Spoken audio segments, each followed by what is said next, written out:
that was our freestyle session. That always felt like that. Like honestly, like City vs City was like, holy crap, people from San Francisco are here.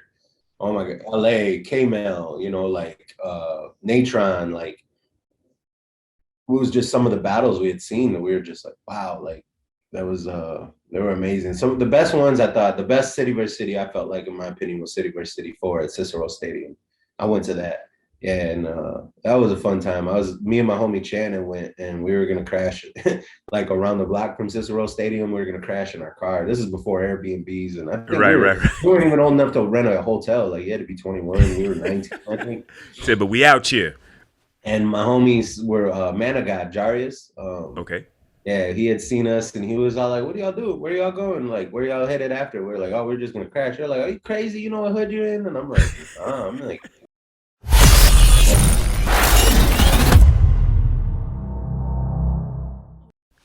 Salute to the subscribers, those that live beyond the cipher. I am your host, Illskillz. This is Beyond the Cypher, the podcast that shows the humanity and the superhuman. If you're new to the channel, please consider hitting the like and subscribe buttons. They cost you nothing. Today, for episode 31, Detroit versus everybody, we have one of the cogs in the Detroit dance scene. Not only a b-boy himself, but also the executive director of the Motor City Street Dance Academy, an event organizer, and a member of Fresh Classic Street Dance Team. We have Mavone. Welcome to the show, Mav. What up? good, man. I'm over here, chilly. No doubt. It just got like cold. We're hitting our first snow, like actually sticking out here. So Okay. yeah. And I'm in Yeah, this man, that's old crazy because crib. of course, a couple weeks ago was my first time ever in Detroit. Yeah. And apparently, from what my crewmate was saying, the day we flew out, which was that Sunday, it actually snowed. I guess it didn't stick, but Nah. it did snow. And Yeah. I was like, dang, I'm glad I got up out of there. But even before the snow, man. And there is some more wind to brace for today. Kevin Jeans is tracking those gusts and temperatures as you start your Saturday. Kevin? This is going to be a tough Saturday to get through, Jen. I mean, I think the nicest part about the day today is going to be right at sunrise through about 9 o'clock or 10 o'clock this morning before the wind gets too strong after that. So Y'all's wind, man, it's crazy. I remember we was walking downtown. We hit this corner around this building, and that wind hit, man, I reversed like that old school Drop video. Remember Drop when everything was going in reverse? Man, I hit it. Yeah, hell yeah, man. That wind hit me, and I couldn't hit back, so I stepped back. You know what I'm saying? But anyway. Didn't they do that video in like it's not really shot in reverse, like they just reversed themselves? Exactly. It like shot forward. Yeah, it was a shot forward, but them acting in back in reverse. That was cool. I forgot about that. Yeah, no doubt. That was a Dilla beat too. Huh? That was a Dilla beat too. Oh yeah, for sure. Yeah. Exactly. Yeah. And I remember that, not to get off topic, but I remember that was my sophomore year in high school when that came out. And I remember, man, every car going by. It was like that was like the song of that year that dropped, and that was dope. I always loved that and that end part. That end part was always just like the way that they kept the beat going and just talking over it. We're flying, we're dropping, zero. Yeah, man. Classic hip hop moment, especially for the West Coast, you know what I'm saying? But let's get into you. Now, something that caught me, I came across your name before we actually started doing this podcast. And I was like, oh, Mavone from Detroit. And being a fan of battle rap, you also have Marv1 from Detroit. Alright, DJ, kick that shit. Yo. Y'all ready for death? Y'all ready for death? Marv1, the fat killer, the game that got ugly. Let's go. Yo, I seen your type before, you think you're tough. Battle you, bitch, you lucky I don't beat you up. In the game of fisticuffs, I push your face back.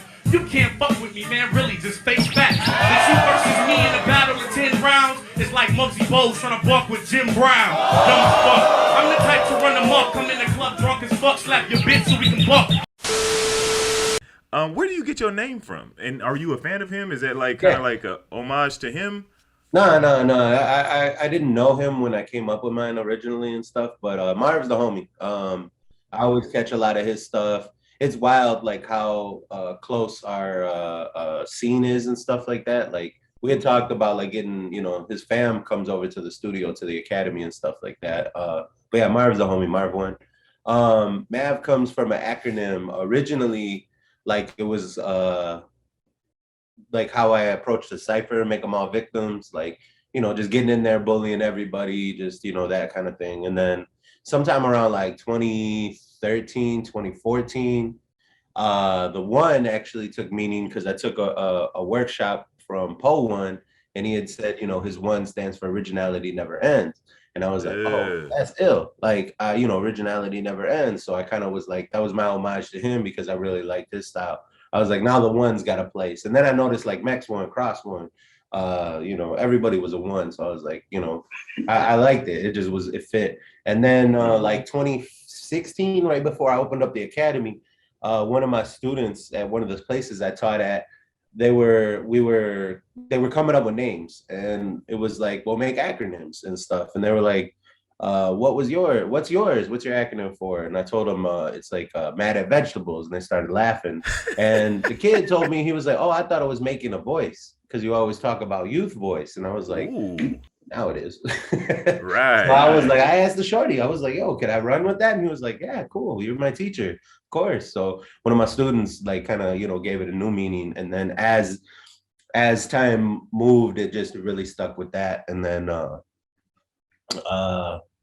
yeah, the kid, it was because I'm real big about like youth voice, like inside of the culture, inside of my spaces. The way I approach my like pedagogy of like teaching is based on like youth voice empowerment, as opposed to I'm the OG, I'm the vet, and here's how it goes, and don't question it. It's like, well, like as we realize, like hip is being younger and influenced by like us older generation being influenced by the younger generation. We get older, we ain't as hip anymore and stuff like that. So like hip hop, that's kind of how that's always run together.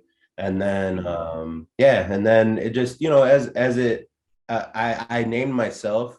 I know that was like, oh, I've always been like, okay, if the older dudes are gonna tell me what to do, I'm not gonna do it. Like, and it was just because I was like, I was heavy punk, and stuff like that. I was like big into that stuff, and like I just like counterculture everything. Like whatever the opposite of the norm was, I always kind of followed, even with like my approach to breaking, and went from being more abstract to like, then that became normal to like being more foundational because that wasn't the norm. So it was always on that sort of thing. So it was like when I named myself, I always said Mav One weight, like Mav One weighs a ton, like, it was like, give it time, and it don't have any weight to the name yet, but give it a minute, and Mav One weighs a ton, So it's like all those like like the hip hop shit to it, back and forth. No doubt. That is ill, man. And I was gonna ask you, so being what's that? Oh, there it is. Yeah, one of my stickers. I don't know if that'll show up right, backwards, whatever, but no, it's good. I did have a question for you though. So like you said that when everybody was traditional, you were abstract. And then when everybody, jumped on the abstract, you was like, well, I'm going to go traditional just to be like counterculture and stuff. Mm-hmm. Who were your abstract influences? I always ask, being from the, being from the Southwest and being from Arizona, I always wonder, I'm saying, like, I always like to see if that got out in different places that it got out too, Early Sour Patch, early Sour Patch, those guys when they were more breaking, and, I know they still get down and stuff like that, but like PA, even like the way Tomahawk Weeham gets down back then, the way he approached his breaking. And it's wild. I was out there and had no idea that was that same dude. I was watching, it was maybe like a couple years ago, I was showing my shorties Underdog Volume 2, I think. Mm-hmm. And I remember Paranoid PA and him had battled together. And I was like, I always liked that battle just because it was so like, different from the approach, and then I was out there September, I don't remember. The homie Rose had a party and we were all out there and stuff. I think it was in September or August, but I was out there for like I was only supposed to be out there for 2 days. I ended up staying 5. Wow. That was my first time out there in Phoenix, and I loved it. I've never been out there, and I loved it. And I didn't even get a chance to really get down with any of the B-boys. Like, I just randomly ran into House at a club that night, and that was my first time meeting them. I knew Odin for a while and stuff like that, and Furious Styles people and stuff from battles and stuff. But like besides that, no. But yeah, it was definitely like Stunts, Midas, Robzilla, like. Not the like super abstract, like circus style stuff, but abstract in the sense of those guys, especially Stunts, especially Robzilla and G Wiz and Midas, like those 4. I definitely watched breaking at that time and was like, wow, this is unique. I really like this and stuff. So and the OSA guys, the yeah, the originality OSA guys. alone Yep. guys. And then there was a few other heads randomly peppered through like on that. But then as I got like, as that style became like, people came more, different, like abstract, I started to fall more into like the foundation and got more into like the East Coast stuff and started watching a lot of like early Technique, and he was a big influence. And as that transitioned, I still appreciated the guys like Paranoid Android, who weren't necessarily foundational B-boys, but still were original and just kept going at it. As much shit as everybody would talk, that's whack, that's this, that's that, they stuck at it. And I love that. Like, it did not affect how they got down. And for people like Stunts who've been doing it for 25 years or so, 20 years, and still I hear people like in the crowd, like, oh, he whack, like, look at that dumb shit. And I'm like, man, I was like, the confidence it takes to like, and the amount of like thick skin and like just believing in yourself you got to have like a bunch of people still running their mouth, but still, and then still moving up through the battle, like You're right. As he's advancing, you still talking to it. Yeah, hey man, I beat your guy though. You make it out of preludes, like right. at these high caliber battles, like right. Even like at Silverback, I remember specifically at Silverback, I think he made like top 32 or top 16 or something like that. And just people were talking so much smack. And I just remember, I think it was as soon as like one of me and my homies went to say something, one of the other guys had from like Cali, I think it was like Nico or something, had just been like, it sucks to be running your mouth like that when you're watching his battle and stuff. And we were just like, whoa, like just laughing, clowning him, like, and it was some like random people, like, but yeah, that definitely affected, how that went, my style, like approach to music, dancing more, like that's, definitely been the root of it. Right. Cause you come from, Detroit is an interesting city. So you had, the home of techno, big house city. Mm-hmm. My traditional question is, how did being in this like, techno heavy city, house heavy city, how did you get into breaking and hip hop? As heavy as that is, it's still like on par hip hop wise with like some of the bigger markets like out there, like LA, and you go into like New York and it's like, or Chicago and hip hop stuff. But like our hip hop scene is always like, we've always had like really ill hip hop nights, like even like the first, I probably went to one of the last like years of it. It was like 3-4 floors of fun. It was like underground, like techno type stuff, and then like top 40 and hip hop upstairs, or vice versa. Hip hop was in the basement. Top 40 like of that time was on the main floor, and then upstairs was all like house and techno DJs and stuff. And so it was like, it definitely like a lot more techno is in my history and like what I listen to, what I like and stuff, than probably most other like scenes, only because like we had movement. Well, it used to be like the Techno Fest. Whole downtown's blown out, just all dope music all weekend, Memorial Day weekend. And that's been going since, I think the first one was 2001. And it's been going, it's called Movement now.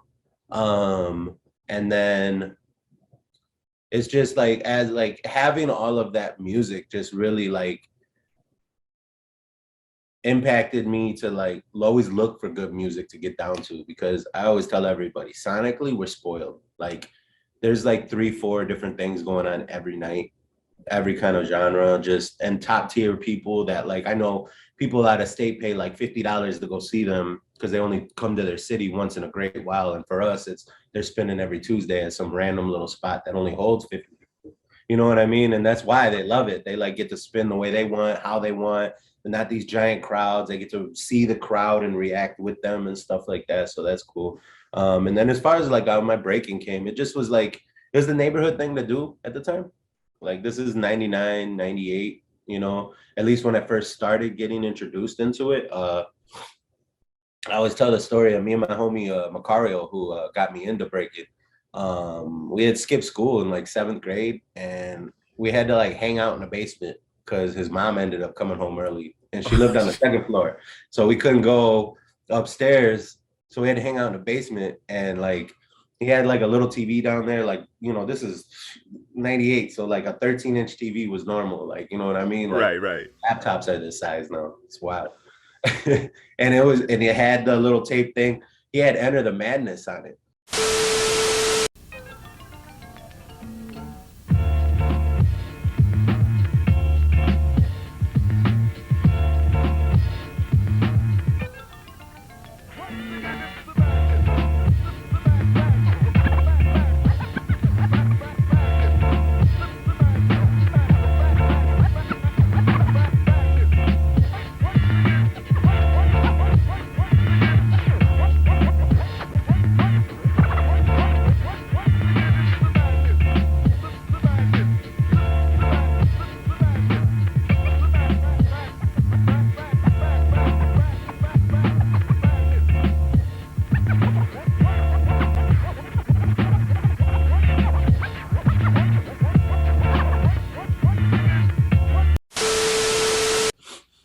Okay. Which was I didn't know for like years that tape was a Seattle like hip hop tape and stuff like that. So it had like Massive Monkeys and all them on it, and then so I was like, oh, that was my first like seeing like hip hop, and I ain't stopped since. And then I got into like breaking like 2001, like at school. Like I remember just being like, you know, my homie Macario introduced me to his cousin Boy. And he was like, yeah, you know, y'all should just kick. Y'all are at the same school. Y'all should just kick it and like learn how to break. So that way you ain't out there by yourself. And I was like, all right, cool. Those guys taught me how to break. And then I went to Scribble Jam that summer. And it was just like, I got to be in, like, I felt like I was in that tape I watched. And I was like, man, I don't ever want to stop this. I was like, it was like, walked in and there was people in line having freestyle battles. Every wall in that place was just getting blown out, like top to bottom, big pieces. Everybody had black books. There was breaking ciphers everywhere, music, stuff I never heard loud. It was just amazing. I was 15, and I told my mom I was going to stay a night at a friend's, and I ended up in Cincinnati. There was like 12 of us in a hotel room, in like a single bed hotel room. Right. I remember the lifestyle, man. 12 of us in a van. I'm like, man, some of those things I'll never trade, man. I will never trade those memories, because those are some of the funnest things, like having to call my mom from a payphone to tell her I'm in Cincinnati, and her screaming on a phone and everyone seeing me from the balcony, laughing, being like, yo, you're gonna die when you get home. I'm like, whatever. Hey, man, it was worth it, right? You said I lived. Now it's time to die. And man, I got home. I didn't see anybody the rest of the summer, but I was like in my room the whole time, just like working on hand styles, like just looking at like vinyl, because it was like I didn't have any vinyl, so like they were giving out like 45s and stuff like that. So I was just like enthralled by it, man, and it just took over. I just kept doing, you know, life happened. You know, I had my son when I was 17, and you know, I still stayed relevant in the scene, at least getting around, getting down and stuff. And then probably like mid-20s, I'd say, early 20s, that's when I started like, you know, kind of getting a little bit more understanding of like Real Foundation. And my homie Smirrock from Mexico, he randomly landed out here. Dude showed up to an open practice with like his Technique 1200s. He's from, what's it called? Battleholics. And, oh, yeah, I think I've heard of them, Battleholics, yeah. And Cadetes del Toque, he's from them. Oh, okay. Yeah. So he's from them, and somehow he ended up in Michigan, and he ended up in Michigan and just kept like, excuse me. He ended up in Michigan and just like showed up at practice in like this all white drip, bro. Like he had on like white on white shell toes, white jeans, a white freestyle session shirt, a white bucket hat. Walked in with like he had 2 of the crates with him, and he only spoke Spanish, and he was asking us to help him bring the crates upstairs so he could DJ for practice. And then he was DJing, and then he started getting down with us, and we were just like, holy shit, like we had never, and so he showed me how to like that was the first person who started showing me how to like rock, like battle, like actually like, how to time it with the music and not just throw burns randomly and stuff. Cause this was 2008, 2009. So it wasn't as standard, it was mainly especially up in the Midwest, it was mainly the Zulu guys who were rocking, so we had an understanding of it, but didn't know like necessarily like the like 1, 2 shuffle drop. Like we had watched like a lot of like the Kenny tape to like the Ken Swift double tape. So we had that and we watched that to like learn how to rock. So this dude started showing us all that. And then another dude a couple years later came up in the scene, Magi. He was from Philly originally, East Coast. And he came and he actually showed us like how to like specifically like me, how to like rock like jerks and burns and stuff, and like actual like rock culture. So that was cool. And I started picking up on that. And then that influenced my whole breaking timing and things like that. And, it's like, I was a late bloomer, like, you know what I mean? Like I stayed around it because I loved watching battles. I still do. I've been injured for like 2.5 years. I'm just getting over it, the ACL meniscus thing. I was injured for 2 years and I couldn't get insurance, because America. If you look at lists regarding which countries have the best healthcare system, you'll likely see Sweden, Denmark, Canada, Germany, Switzerland, Japan, the Netherlands, and Singapore somewhere on the lists. But how do they compile such lists? Well, taken into account is how much countries spend on healthcare, the quality of that healthcare, the availability of it, and of course, how effective it is in keeping the country's populace healthy. Another thing on the list is how much people might have to pay up front for the healthcare, if anything at all. This is one of the reasons you won't find the USA on these lists. With the American media often telling us being sick in the US can bankrupt a family. And then, and then I finally did. And so it's been a year since I've done that. So I'm just like getting able to do like CCs and do like basic hooks, like comfortably. So I've been traveling the whole time though, going to battles. I was trying to remember what I was getting, the point I was getting to. But I've been still traveling, going to battles, watching stuff, because I'm a fan of this, man. Like I love this. I love like seeing people's like hip hop. Like you got all the ones behind you and stuff like that and everything. And and it's just like it's ever I go to different scenes, I learn their history, I talk to people, like I get people constantly telling me I'm the House of Detroit, and stuff like that. And then I met House, and then I started meeting people and understanding, oh, I get it, he's been around, he houses everybody literally. He like throws everything, organizes, teaches, stuff like that. And then it's I love watching battles. Like I'll catch good, I know where people are going, I'm like, yo, I gotta go. Like I went to Destroy Toys and I couldn't get down still. Like I was dancing, topping, getting in the ciphers, but I went to that Destroy Toys event and that was live. I went to Rock City finals. I entered all the Top Rock battles all summer, but yeah. He's not gonna do that. I was like, boom, boom, boom, boom, boom. And so that was cool. But yeah, that's kind of like how I've like stayed involved even while I'm injured, come up, like, my little history of stuff and everything, right, beyond like my school crew and stuff like that. Oh yeah, and we're gonna get into all that. Yeah. But real quick, so when you transition from, literally the basement breaking, right, into the actual competitive scene, what is the Detroit scene like at that time? When you actually start, registering your name on the paper and jumping into the brackets? Yeah. That late 2000s, mid to like 2010, mid late, like 2006 up. I mean, the scene was pretty deep out here. We had a lot of crews, good, like, and 4 or 5 crews don't sound like a lot, but they were pretty deep at the time. And I felt like a lot of crews were deeper back then because there was battles to enter with them.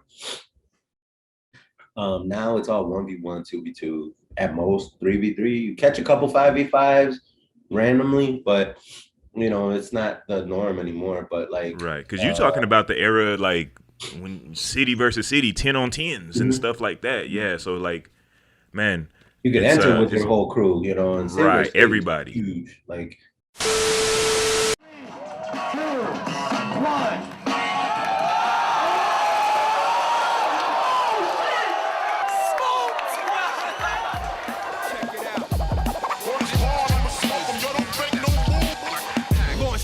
Your box and blow the watch, vividly painted, leaving disoriented like shell shock.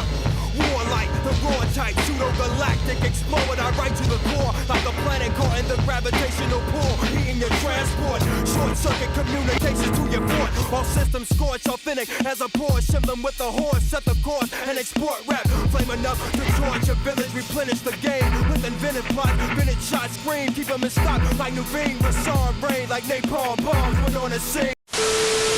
That was our freestyle session. That always felt like that. Like, honestly, like city versus city was like, holy crap, people from San Francisco are here. Oh my God, LA, K-Mel, you know, like Natron, like it was just some of the battles we had seen that we were just like, wow, like that was they were amazing. So the best ones, I thought the best city versus city, I felt like in my opinion was city versus city 4 at Cicero Stadium. I went to that. Yeah, and that was a fun time. Me and my homie Shannon went, and we were gonna crash like around the block from Cicero Stadium. We were gonna crash in our car. This is before Airbnbs, and I think right. We weren't even old enough to rent a hotel. Like you had to be 21. We were 19, I think. Said, but we out here. And my homies were man of God, Jarius. Okay.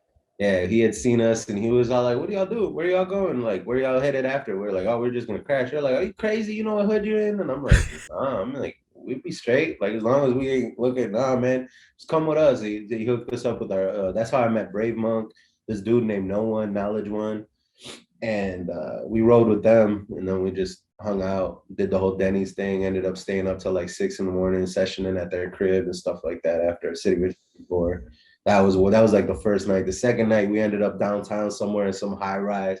One of these kids, rich kids, one of these B-boys was dating this rich girl who had access to like this penthouse with this giant like up top rooftop thing, and we were all up there. There was a bunch of dudes from Boston, San Francisco, us, and we were all just practicing till like 4 in the morning until security came and threw us out and stuff. Wow. It was those moments. But yeah, it's like at that time, that was a lot of us from Detroit were out there. So it was cool to like a lot of these crews were active. There was just a lot more activity in our scene. It's a lot smaller now. It's pretty much just like my like clique, Bad, Battle Attack Destroy, Hardcore Detroit, and like they don't have any newer members or anything, new life. The younger crew is Bad, and they're kind of older as far as like crews goes now, like in the late mid-20s, late 20s, you know. It's like in my head, I'm like, at least they made it past the college phase and they're still in the scene. They started out in college, but they made it out of the college phase and still going. But everybody else moved, you know, like the U of M B-boys, like we had like Robotops and they were ill. We had like Vertical Ambition is up in Flint and they're solid. They're still moving and doing their thing. 616 really hasn't, they used to be a powerhouse out here, but they just haven't, they're just older, you know, like, and their younger peeps didn't like stay involved like they did. And then like now there's a younger generation underneath me, everybody that comes out of the academy. So like it's smaller, but when it got into like, when I started getting into like the battle scene, it was different. Like, you know, there was like crowd decision type things. Right. This is that early 2000s stuff. So you mean like make some noise for if you like this side, yeah, this side, that side type things, and wow. I guess we'll just give it to that side. Like, man. I remember it was just like, and then it was cool. Like, there's some footage I'll send you too. Okay. It's from like the early 2000s, like the GI Forum, and that was like a hall. I think it's called El Bosque now, but.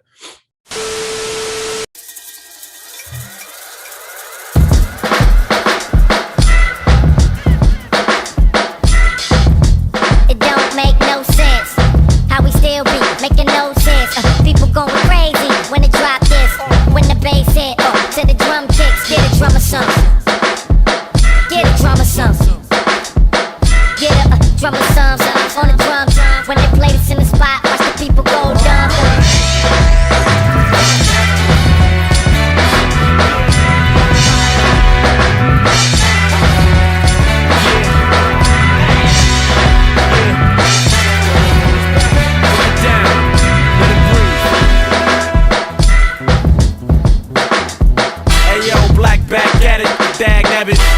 me, let the organ get a stab at it. It's a rap for niggas, I'm back rapping on the track. Black and the fuck out on the rap spazzing. Bling, wear a new era. Who did a move where I'm at? Got a tube era. Ooh shit, who is ringleader? He be the duelist, blue wrist, fooling, and one of them blue. Some of those battles, and it was kind of wild because nobody knew about each other. So like hardcore, like Halim, like Hardcore Detroit had just like started calling themselves Hardcore Detroit. But they were coming to our practice at La Sed, and that was the only people we knew outside of like us. And then all of a sudden they throw this battle, and it was the lowrider scene. Like that's kind of like how we got started, like the B-boys in my neighborhood in Southwest Detroit. The lowrider clubs were looking for like stuff to keep people interested and stuff. So like, oh, let's get the breakers involved and blah, blah, blah.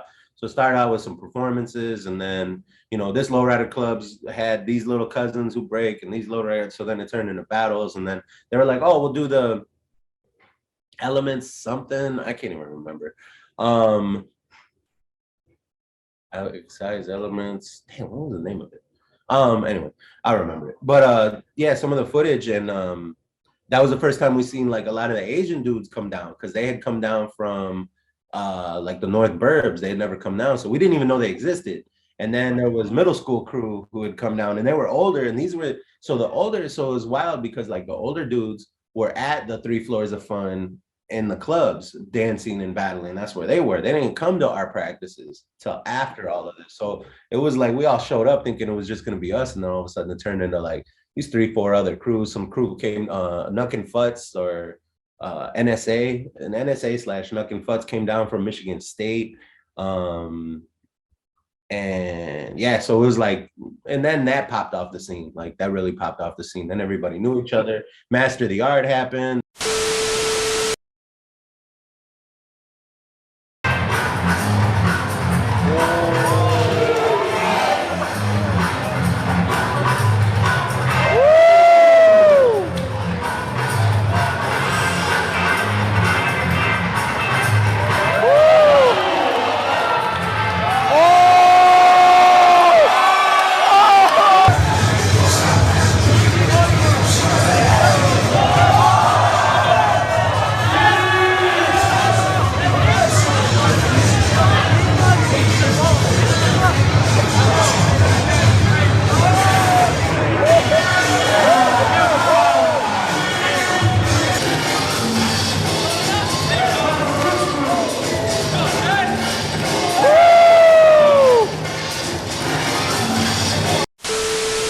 That started being like one of the biggest events we had and stuff like that from U of M.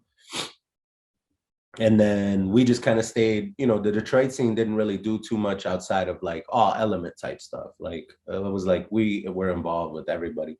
And then, you know, at time, then I started doing stuff at like a lot of the community centers I was working around in my neighborhood. And then just slowly started getting momentum built and things like that. And now it's, you know, like you were saying about like our proximity, the Windsor B-Boys have always been part of our history too. Like that Canada, like that's like to us in our head, Windsor feels like a suburb like of Detroit. It's not like a whole other country and whole other city. It's a suburb in my head, you know? Yeah, so like, you know, when they would come over, but they had their own style though. Like they were like the Windsor B-Boys were on their own wave, like, which was dope to always have, because it was like, it always like, we had this like clash all the time and stuff like that. Like, oh, that ain't y'all getting down like Toronto B-Boys and stuff like that. Like y'all just like trying to be like Toronto and blah, blah, blah and stuff. And right. It was always that side of things. No doubt. And it's funny that you keep bringing up U of M. You a sports guy at all? Mm-hmm. Did you watch the game? I one, it's just unanimous. We don't like Ohio out here, so anytime there's a reason to go against Ohio, I'm for it. And then yeah, it's like, it's funny because like all my homies are like real big, like either they went to state or they went to, you know, U of M and stuff like that. And I'm just like, wherever y'all, whoever's at my house, I'm with and stuff like that. I have more U of M gear than I do state gear, but whatever. I like blue more than green. That's what it comes down to for me. Right. Blue and gold look better than green and white to me. But you know, they just recently beat Ohio State. So they might. You never know. By the time this come out, man, they might be in the college football playoff. You never know. Yeah, and that was like the first time in like 8 years or something like that. 9 years. I think. 11. Something crazy like that. First time for Harbaugh. Period. Yep. And yeah, no doubt. It's funny because like that, our like that college sport culture is so big out here. Like even with the crews and like coming down, like there's always been like, you know, U of M versus MSU B-boy clubs, breaking clubs, being very like at each other over that stuff. And I was always like, man, we could like, if we could figure out how to like really tap into that, that'd be really dope. You know, like when U of M and MSU play each other, you know, at these, what do you call it? The tailgates and stuff like that. We should throw a bash, you know, but they're younger. They don't party like that, I guess. So I'm like, I'm not. Hey, man, that's an ill idea. 45 minutes west. I'm like, I'm straight. But that's an ill idea. And, you know, I saw, man, me and you, we getting all off topic, but it's all good. But we just two dudes talking. But no, I saw, it was somewhere, it might have been in Philly or something, where they had like schools versus schools. Mm-hmm. And I thought that was dope. And like at my university, I went to Arizona State University way back like 10 years ago. But anyway, excuse me. They had at that time they had like a rugby club, but they were still competing against, because it wasn't a sport recognized by the school like football is. It was just like a club, like a, you know, intramural, right? But they built the intramural up into where they were actually playing against other colleges. And I was like, I always thought, even back then, I was like, all these schools have like breaking clubs. What if that became, you know what I'm saying, another intramural competitive type thing where people start just battling against other Pac-12 schools, like, okay, us versus USC and versus UCLA and U of A and stuff like that. But, you know. I know San Diego or in LA, they have a collegiate league. And so does like the Northeast schools. Those two, but they're not connected to each other. But they're definitely, I remember Soul Rain and Soul from Indianapolis, the one who won the Jam. Okay.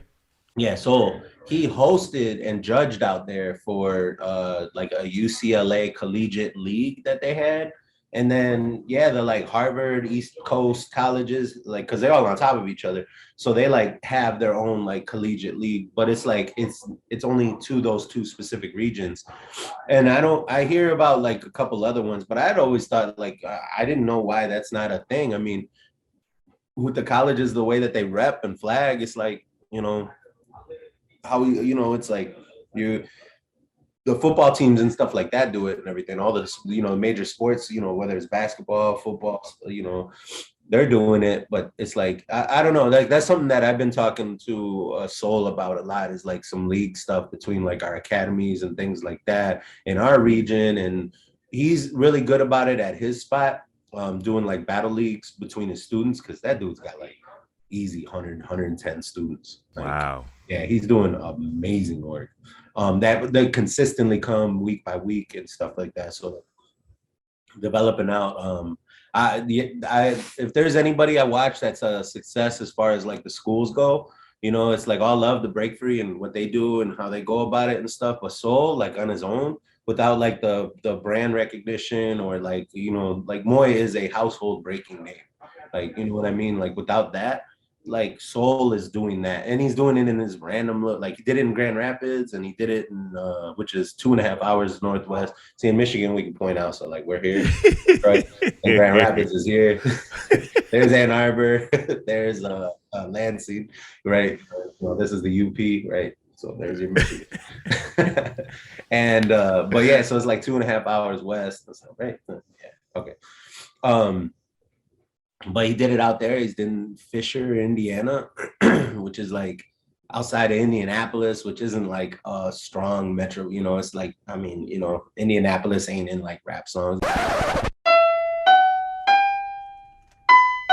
Straight out of Indianapolis, Indiana. Brightwood. RP Lil Jet. Brightwood, 25th Street. Free Lil 7 Mile. RP Lil Jet. Trap Star Click.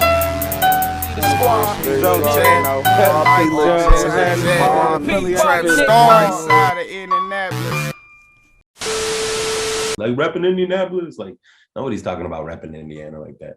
But yeah, Soul's definitely like my homie. That's my brother. He's a crewmate, longtime homie, you know, rival turned homie type thing.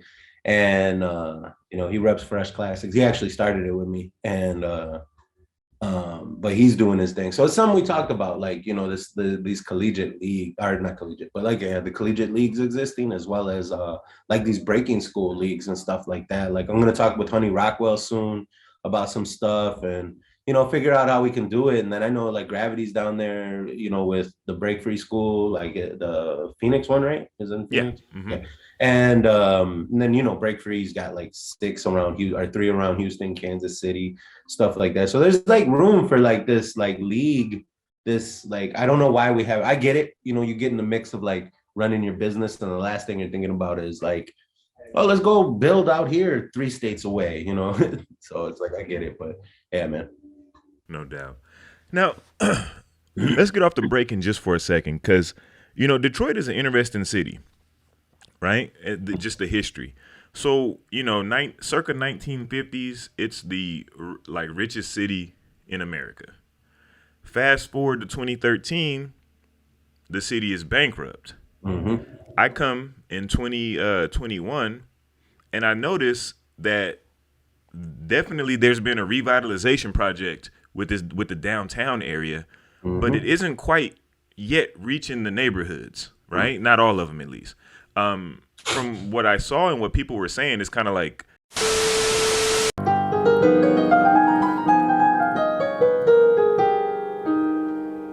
Charles Bowles is 86 years old.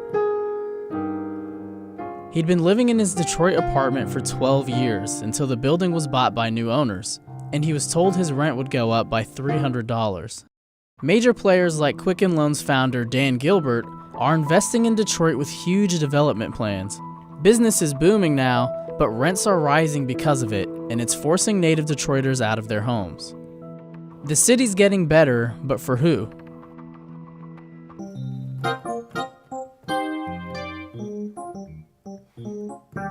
Charles Bowles has called Detroit home for his entire life. He learned how to play piano at just 5 years old, and from there, a decades-long career in music took off. He traveled the world and played with a ton of musicians. I work with people like Dinah Washington, Little Esther, Etta James, Etta Jones, B.B. King, but I was very blessed musically. Despite all the traveling, Charles has always called Detroit home. I was here during the bad times, and I was here during the so-called good times. I won't call them good times because Detroit was a very racist place back in the 40s. Despite all that, I still loved being here. And I still love Detroit even now. For the past 12 years, Charles lived in the Jeffersonian apartments, but the building has new owners who plan on upgrading the units and installing a restaurant on the ground floor. And with those renovations comes higher rent. The new owners immediately started, talking about all this revamping and remodeling and updating, and I could see it coming. I could see the bad news coming. Downtown gets a lot of attention. I saw people dressed up nice to go out to these different spots, and I was like, wow, okay. They said it was this, that, and the third. I'm not seeing any of that. And then you get to the neighborhoods and you're like, oh, I'm seeing it. And then I didn't make it out to I guess the event was out in the suburbs, but then you have the suburbs, right? So there's like this gap of love from the financials of the city, right? What do you think is the future of Detroit? Ford. We're the Motor City, and we went from like that not meaning anything other than abandonment to like, Ford just bought this train station that's like about a mile and a half away from my house. It's I think Union Square or is it Union Station? The Union Station over in Chicago, Grand Central in New York, and I'm pretty sure there's one in LA or something like that. Like, I'm thinking bigger cities. Those big, giant 1920s, the Untouchables scene and everything, like, big, prestigious train stations and stuff like that. That went bankrupt or abandoned in like the 70s. 60s. Like it got built in the 20s ish, and then it was basically useless by the 70s, and then it just went empty by the 80s, late 80s, and then it stayed empty until 2014 when they bought it. But they're turning it into a tech center, like for they're basically, that is the space that's going to be on par with competing with Tesla. So, Jim, I want to talk about your friendly rivalry, at least on Twitter, with Mr. Elon Musk. I saw that you congratulated him. You were very gracious to congratulate him for being named Times Man of the Year, even though you got Motor Trend Man of the Year. And you said you really set an example for us. Can you catch up and beat Tesla? Well, the first inning of this 9-inning game is for us to get to 600,000. We think that'll put us in number 2. And then with Tennessee and Kentucky, we really have a chance to get to number 1. And stuff like that. Like they're from work. I work with them a lot too and stuff like that. Their communities. We've gotten some grants from them and things like that. So like they're constantly talking, like I'm big in like my neighborhood politics, my neighborhood spaces and stuff like that, as should everybody. Yeah, voting president is important, but like if you ain't involved on local politics, you're never gonna experience any kind of change, or at least feel empowered to see change, because these people are like within your grasp to talk to and have conversations with. Yeah, you can pull up on the local guys. Yeah, and they'll know who you are, what you do, what you want. Like, but people don't do that. They're just like, oh, I voted, and why ain't things working? Well, you don't show up to town hall. So I show up to a lot of this stuff, and they talk about like, well, how do we impact like this neighborhood positively? So we talk about like making a tech school that specifically is for students inside of DPS schools around that area. So that way they're getting trained to go to that job. So it's not just getting outsourced from everybody moving here, gentrifying the city even more, things like that. So investing into our local community, local neighborhood with education spaces and tech stuff like that. So yeah, so like that is like the future of like this neighborhood. City-wise, I mean, it's kind of like, I would say on the city side of things, it's changing for the good. I mean, even like some of the stuff that they're doing, they're not like socially conscious of like the historical significance of it. We had this neighborhood called Black Bottom in like the 30s. Now a desolate, truncated row of industrial buildings, Detroit's Hastings Street was once the heart of Detroit's Paradise Valley, an African-American community that thrived from the 1920s through the 1950s. The neighborhood extended from Jefferson Avenue to Warren, with Hastings Street serving as its commercial spine. As the area's established Jewish population moved north and west, blacks coming from the South looking for industrial jobs in the Motor City moved into the inexpensive wood frame houses that lined Hastings Street. The new residents started many businesses, including drugstores, bakeries, doctor's offices, many which were first for entrepreneurial blacks in segregated Detroit. Black Bottom was a racially mixed area. A lot of Italians stayed down there, and many black people stayed down there. And I always thought of Black Bottom as being from Gratiot, all along that way, all the way to Shane, and all the way back to Congress. And it was like one of the richest, like, and industrious, like, black neighborhoods.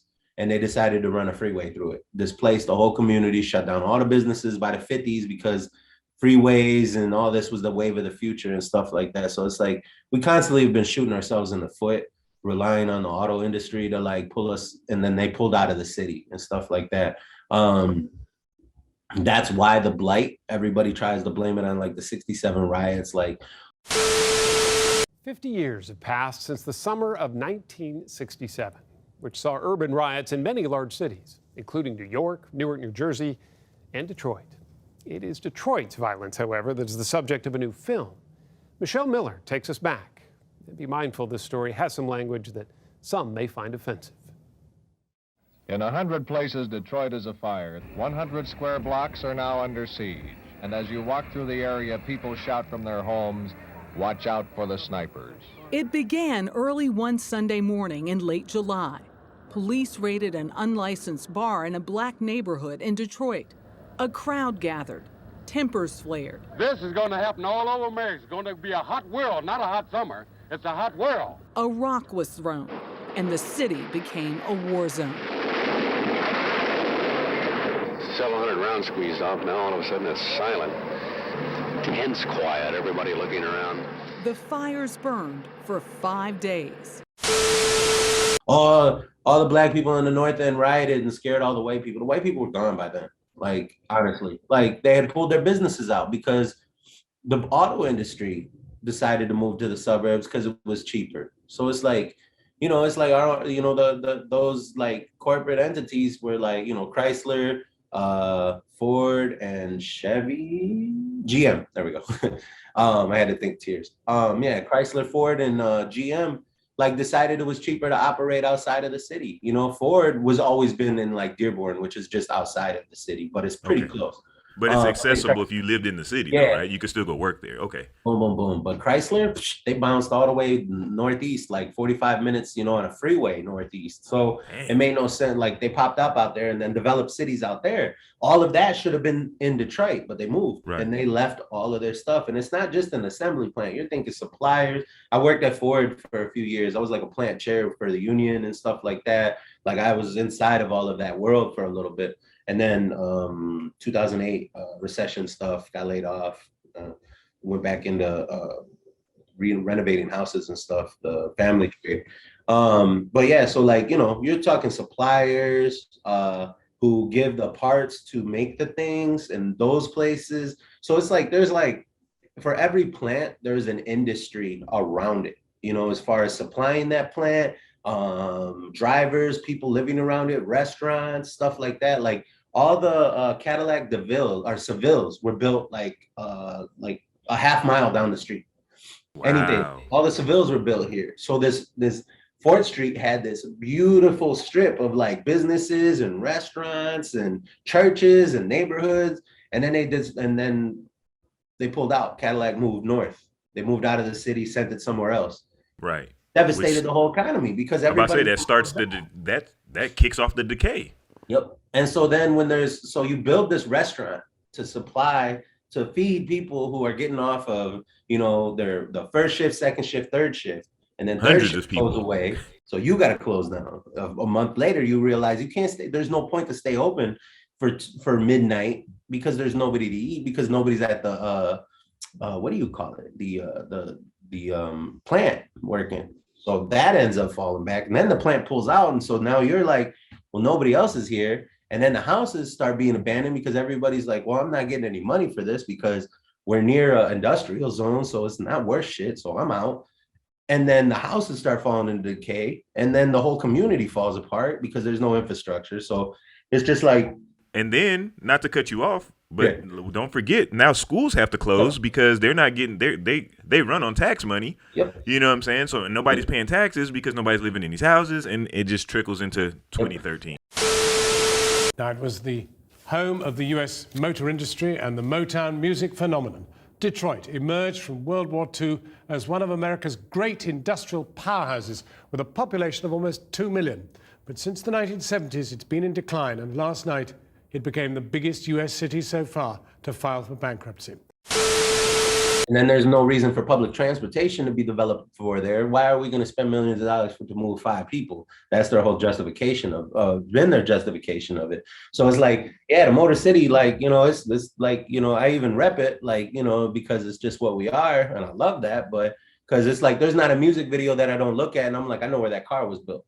Like all these old schools, like they were all built here. Look at all the Texas, all the Houston videos and everything. And they got the, I can't remember what they call them, but the elbows poking out the side, the swangers. I think the swangers, stuff yeah, like that. Like all those Cadillacs were built here. Like that's Detroit. Like that's Detroit culture, car culture. All the lowriders and all the videos and Cypress Hill and Dre and stuff. Those all came off the line out of Detroit, Wow. And like some Detroiter put their hands on that.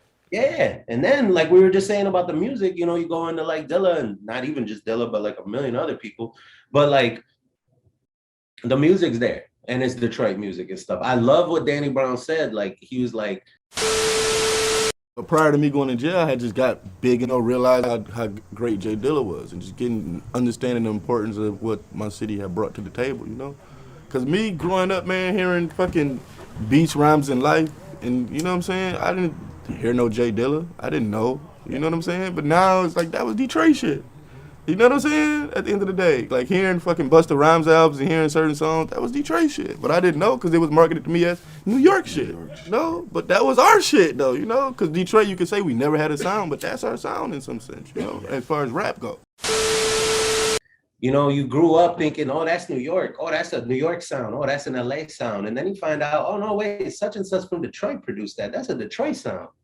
Like that Tribe Called Quest stuff, Common, what do you call it? Busta Rhymes to an extent. Busta Rhymes, Farside, like J-Lib, like that's all Detroit stuff. Yeah, it's J, you know, and everything, Madlib and stuff, but still, it's like, you know, that influence on his sound, obviously him working with Dilla, and it's like, there's so much Detroit music all around. Even, I know it'll probably get at me, but whatever, but Lean Rock.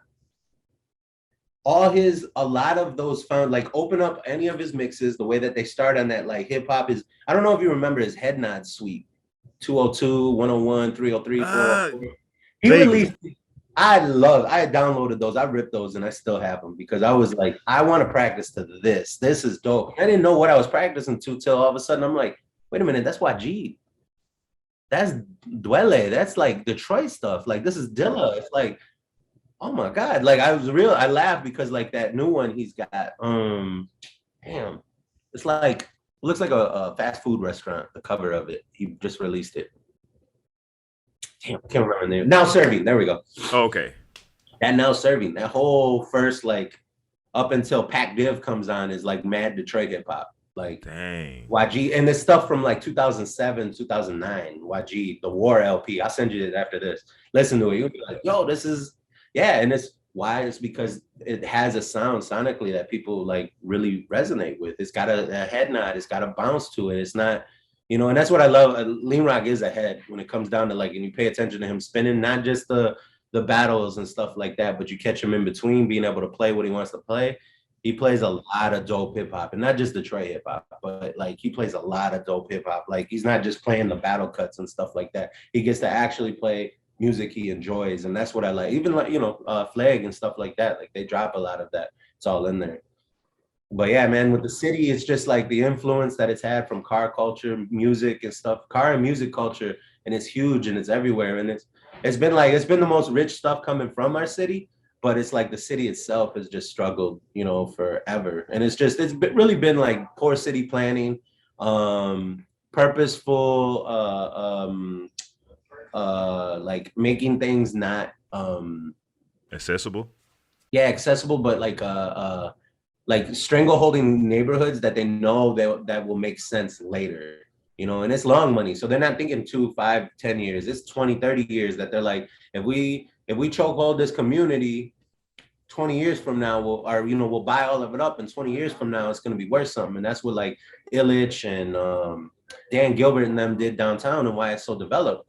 Because it's another part is, I felt like the Super Bowl that came here in 2006 was just like a dog and pony show to sell the city.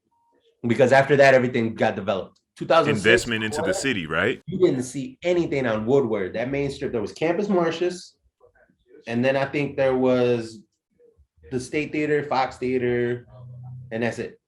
That was pretty much it. And then you got into Wayne State, and that was all that was like. It was a ghost town downtown, you know, and like it was empty. Now, like, you can't even get into real estate over there. Before it was affordable, like for people to buy spaces, like pre Super Bowl. And it's wild because like, man, they really brought in like people, and like they decorated the city to make it look like there was all those businesses were abandoned. They literally made it look like businesses existed in there. And I'm like, that thing is empty. It was just yo, they like wait. Like posters. Okay. So the whole time you've been talking, I'm thinking that, okay, they brought in these people and started, you talking about even before the development, they basically made like almost like a set to a movie. Like, even though these places were closed down, they're like, no, this is a real Dilla Donut shop. And you're like, that's an empty room. There was no There was no businesses. There was nothing. It was just straight like posters that looked like it should be like a store, like a poster of bookshelves and things like that. So when they took the pictures, it looked developed. They had lights behind it. And the reason and because like, so it made it look all secure on Woodward, but then you would go off and you could get inside of that building. So this was like also part of my childhood was exploring the city. Grand Ballroom, I went inside of there, and that was like places where like it was like a famous rock venue.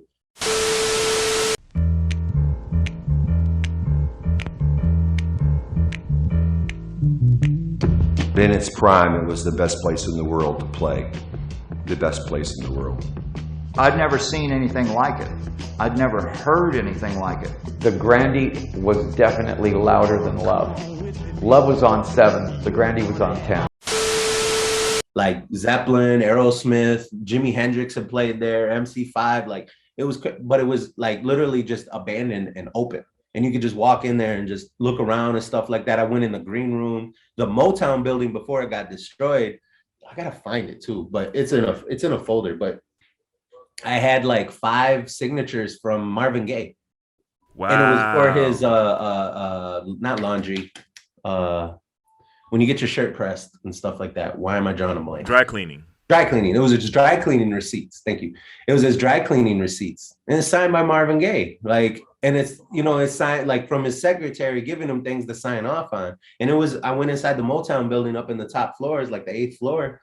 And it was just a desk pushed up against the wall. And it literally looked like everybody just bounced at one point. Like, it was just like, okay, see you Monday, and never came back. Like, on a Friday. And it was just like all this stuff. So I went inside of there and like explored all these buildings. I was like 14, 15, riding around, but there was nobody downtown. There was nobody around. So these are like guide yourself museums. Yeah. It's like, yeah, it's open. You know, go see what you want to see. Hop over the hole, you know? Like, Yeah. and if you, like, if something happened to me, like nobody would have found me until they like, somebody else was way too in late. that spot. You know, it was crazy. And I have a good friend. Me and him were in the Air Force together back in the day, and he's like maybe a year or two older than me. And he went to Cass Tech. Yeah. And he said the downtown Cass Tech that he went to is not the downtown of today. He said it was like a lot more grimy down there. It was a lot more, you know, it was just not what I saw a couple months ago or weeks ago. You know what I'm saying? He probably went to Cass when the Veterans Hospital was still open down there. And when they closed, this is like what the city did when Gilbert and Illich were like, oh, look, they saved the city and made us swing so we can take cute pictures on, right? When they did all this, they bought it and then closed the VA hospital and kicked everybody out. And these are veterans, bro, like with like mental health issues. So all the homeless people that were around there were all vets. Like we all knew them as vets in Cass Corridor, and these people kicked them out. Just shut it down because they needed a parking spot to build Little Caesars Arena and stuff like that. Like, you know what I mean? Or was speculating on building it and stuff like that. So yeah, Cass, and then Cass was like an 8-floor school, 7-story school. And it was so bad, like the original Cass, and you could probably ask your homie, the 7th floor, the floor was like this. Oh. Right? Because it was so warped, so poorly taken care of and stuff like that. Right. And it was like this, and we used to like, so my son's mom went to that school, so I used to sneak in there, just go hang out because the school was going. I was a badass kid, man. You was sneaking into everything. You was in the Motown building, Cass High School. Somebody else's high school. Right. I always tell a story about me getting detention at the wrong school. Because I wasn't supposed to, they were like, where are you supposed to be? They wrote me up. Right. I laughed. I'm like, I got detention in the school I don't go to. Like, but snap. We're just, me and my homie snuck in because he was dating one of the girls who went there too. So we just like were like, yo, we'll pull up. We're just running, trying to figure out what floor they were on, and it was fun times, man. But yeah, that was sad. But it was wild because then you walk a block over and it was Cass Corridor and it was mad homeless people. Like everything around there wasn't developed. Everybody was just squatters and stuff like that. And it was a rough area. You know, they didn't mess with the students too much, but still it was like, you know, it was wild. And then they built the new school that's behind it and a little bit more and stuff. Right. Yeah. That is crazy. I think you've kind of covered this next question to an extent, but so you're seen as like an ambassador of like the Detroit hip hop scene, right? You're kind of an ambassador for that. Like you said, you're the house of Detroit, right? And my question is, when you say the Detroit hip hop style, what exactly is that? I feel like that's influenced by like techno and jit music specifically. So jit music is everything you hear, just sped up like 130 BPM, like just slam the pitch bender all the way up, like that bad boy, because that stuff is fast. But it's like, so it's wild because we have like this like super fast music we grew up on, and then also like head nod, like 90 BPM type stuff, Dilla chill type vibe type stuff. And you know, like Slumville, Elzai, like all this music. I feel like because we have such a rich, and it's mostly the older b-boys, or all the older dancers, I'll say, not even just b-boys, but like just like the older dancers that really resonate with like a Detroit style because of their approach. Are we talking like 40 plusers? Maybe 30 okay, plus. 30 plusers. 30 okay. plus, yeah. There's like, you know, we danced, we had a lot of clubs. So like, there's like a real big, there's like the 32 and then like a giant gap in like mid 20s, like, you know, like, so like 35 and then the like mid 20s. And so like, there's a real big gap that we didn't see any like new people come in or stay around. They came in, they just didn't stay around in the scene. So I feel like sonically, just a lot of, you know, like that more dancing. It's not as, you know, it's not as developed breaking, but it's way more dancing. My homie Mehdi is a perfect example of that. Like his Golden Boy. Okay. Yeah, him. Abe had made the comment about like him not having a lot of foundation, lacking a lot of foundation. And I see that like in a lot of the dancers, like even my homie Tamid, it's like super developed footwork, but power freezes are also part of the foundation. It's not his strength. Mehdi, it's like, you know, there's like gaps in like foundation. Even, you know, one of my homies, Tyler, stuff like that. There's gaps in foundation. It's not that they're bad they're not bad b-boys either. But like, it's just like when you go around and you start seeing, you start understanding, oh, I see what people mean when we lack foundation. But they also in that same breath will say, but y'all are amazing dancers. Like, so I feel like that above everything is just because of the house music that we have out here. And I know Chicago's house, but like a lot of the, you know, a lot of our producers, like dope producers, Theo Parrish, like they come from here. Sound Signature, that whole record label, you know, is a Detroit thing. And we go out to those spots. We go out, we've been dancing to like house music stuff for years and stuff. So we just have like we've been breaking the house, we've been breaking the techno, we've been breaking the like our brand of hip hop. So I feel like it added a level of dancing since we don't have like, Halim would probably be the oldest mentor in our scene, and he's not actively like coaching anybody either. You know, he's like really focused on his brand and stuff like that, which is fine. It's not like he doesn't reach out either. He's definitely showed me some stuff, a lot of us and everything. It's just like, I feel like we don't have anybody who's like actively grooming and teaching the next generation. And we didn't have that for a long time. You know, like I'm doing that, like even bringing people out. We don't have like, like us, maybe a stuntman lives out here a lot. He'll be out here for like a couple months. Oh, wow. And he'll be Shout out working to him. with us. And then Midas comes down and all these other people come out and stuff like that because he's here. So, we, you know, there's gaps here and there between like, I would say like, because there's people like House, because there's a Furious Styles crew with deep lineage, like in, you know, and like you go to LA, I mean, the history runs deep. Like when I was at Destroy Toys and watching, like there's 15-year-olds who were taught by such and such that were taught by such and such that were taught by like Little Rock. So it's like, it's 3 generations deep with Little Rock still around teaching all 3 of them. You know what I mean? Which is like, we don't have that. Like the oldest one in the Midwest would be Wicked. And like, that's somebody I learned underneath from Phase 2, was learning from them and like that lineage and how like far that goes. But besides that, so it's like, there's this gap in foundation that we don't have that allowed us to pursue heavy dancing. And I feel like that is like a very like a Detroit signature is seeing dancing b-boys and b-girls who dance, specifically Detroit ones who are active in our nightlife, not the people from the surrounding spots and everything, because they dance but they don't move like us because they're not in these spaces like us. Like if you're not at the nightlife, if you're not at the bar like with us in this, and you're missing a part of it. Like we have Funk Night. It's been running for 20 years and it's unique to Detroit, right? Like everybody's got like a soul summit, funk, like a funk house or funk type music night, right? Ours is a record label. My homie Frank Rains has been started the record label, has been DJing it and stuff like that, to where like we don't even know that Scheme Richards is in town, but he's in town with them, with Frank doing some music stuff and then DJing later on that night. And that's like a world-class DJ. Like, so we get all these different people. Frank actually signed Flag's group, East Coast Affair. I think that's the name of it.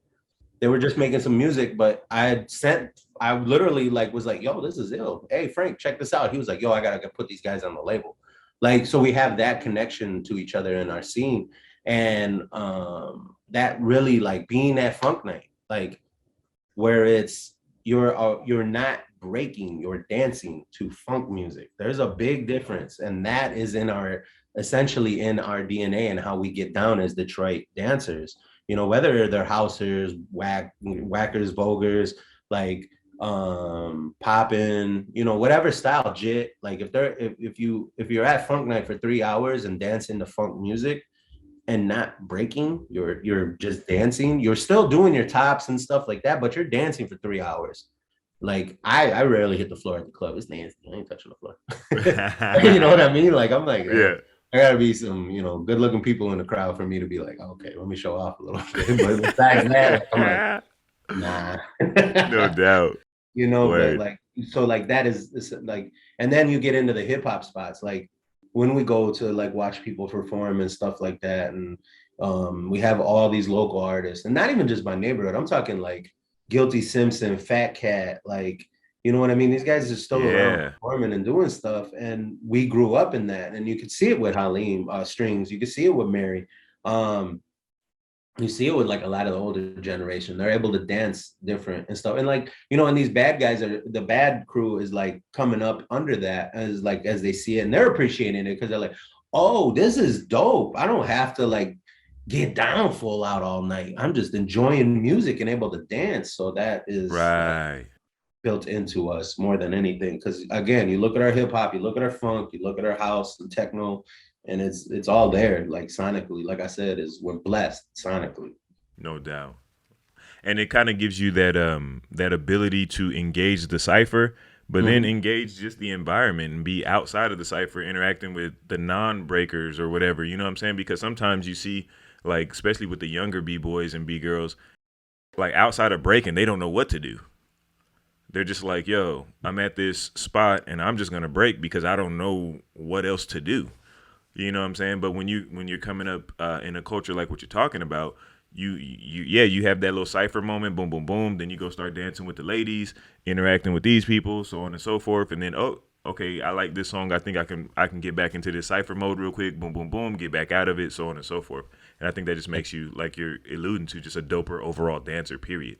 Mm-hmm. And then you're just, you know, and it's like, oh, I'm catching wreck on the side. I always feel like the ciphers at our spaces, and it's not just Detroit. I'm not saying like, oh, we the mecca of like dancers, because there's amazing, but like you watch these spaces that have that, like Houston, watch their ciphers, right?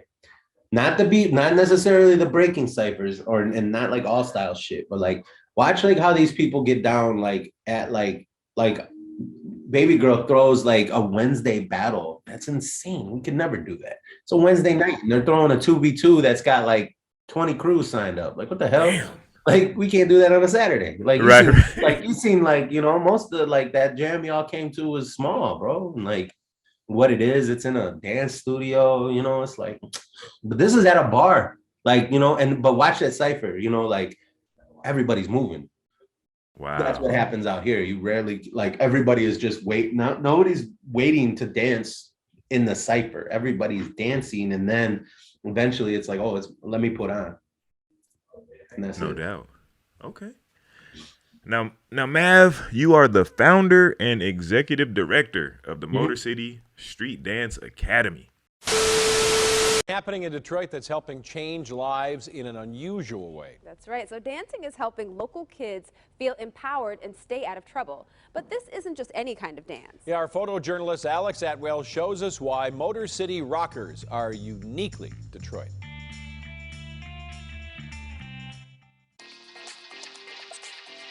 So we're in Southwest Detroit right now. That's 1, 2. I'm very proud. You know, I carry that very strongly, that I was born here, raised here. So hey, it lands on an 8. That's even better. I've seen the neighborhood go from bad and worse to it's getting better, and I don't want to be one of the people leaving and abandoning it. Got it on the chest. What is the mission and vision of that? What's your goal with that? We have our mission and vision statement, but I'm really rethinking a lot of it, because I want to a lot of what I mentioned earlier is like, as we navigate and as we've grown and are coming into this, I want to make sure I'm intentional about creating something that isn't just Mav school, you know.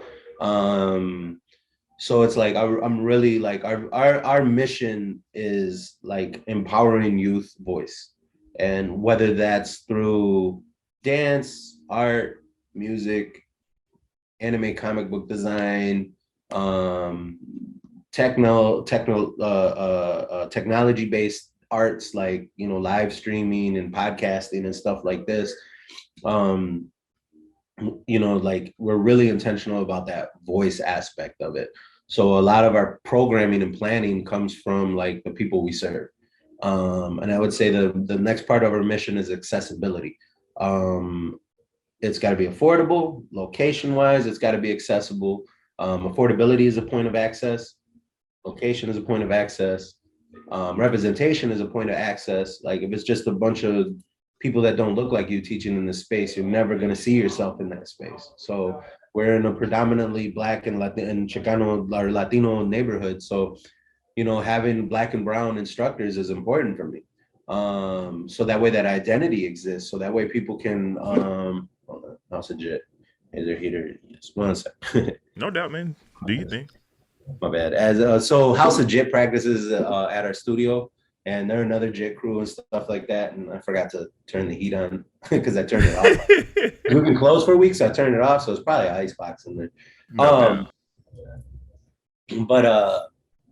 Yeah. So accessibility, affordability, representation, location, and, you know, in that voice and stuff like that.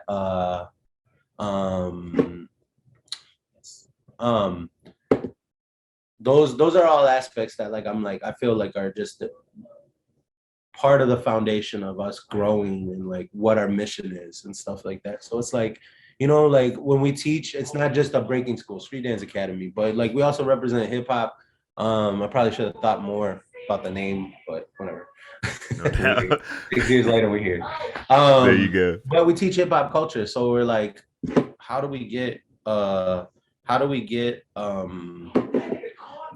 into the schools? And a big part of that is us. Like taking, hey, check out all our programming, essentially, like providing like a menu or a buffet of like what we offer to students in these spaces, and be like, we're gonna check out all these things we do here. Take this class on Monday, but Monday's break-in, Tuesday's house, Wednesday's JIT, Thursday's DJing and beat making, Friday is art, anime, comic book designing, art class, graffiti type stuff, right? Oh, that's ill. So, and then we let them pick, and then that's the club that gets started there, you know? So it's like, and it's real big about like, when they're like, well, we just get to pick which one we want. It's like, yeah, take a vote. And if we want more than one, then we'll run more than one class and stuff like that. So it's just, affordability is huge for us. That youth voice, that's that part of that youth voice. Ownership in the club, naming their club. So it's not just like an MCSDA after school program. It's their club. They make a crew or a t-shirt, logo, stuff like that. So they feel ownership over it. And then they have the voice of navigating it. Hey, we want to try something else. We immediately like make sure we're checking in with things. The way our curriculum's based is like, here we'll show you things, but like let's keep this freedom of expression and understanding what we do at the forefront. So if you want to switch it, go ahead, like go right on ahead, try something new with it. Try maybe, like we'll try it. Like if it's an art class, hey, do y'all want to try some dance and things like that? So that voice is there.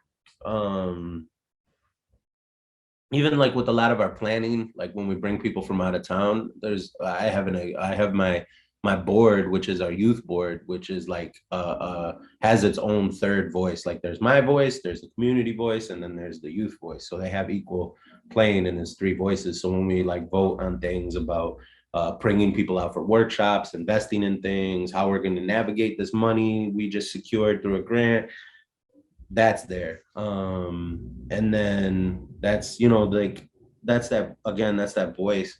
But then accept affordability. So I'm big on like grants. Like I try to minimize the amount of tuition, try to keep it as close to free as possible. So it's like $40, essentially $40 a month, for a class, and 75, basically like a gym membership. If you pay 75, then you get to take all the classes you want to take and check them out and stuff like that. If you want to do more, then here's how these would work and stuff like that. Okay, making sure she got it straight. And yeah, if you want to do these things, if you like, we just try to keep it affordable.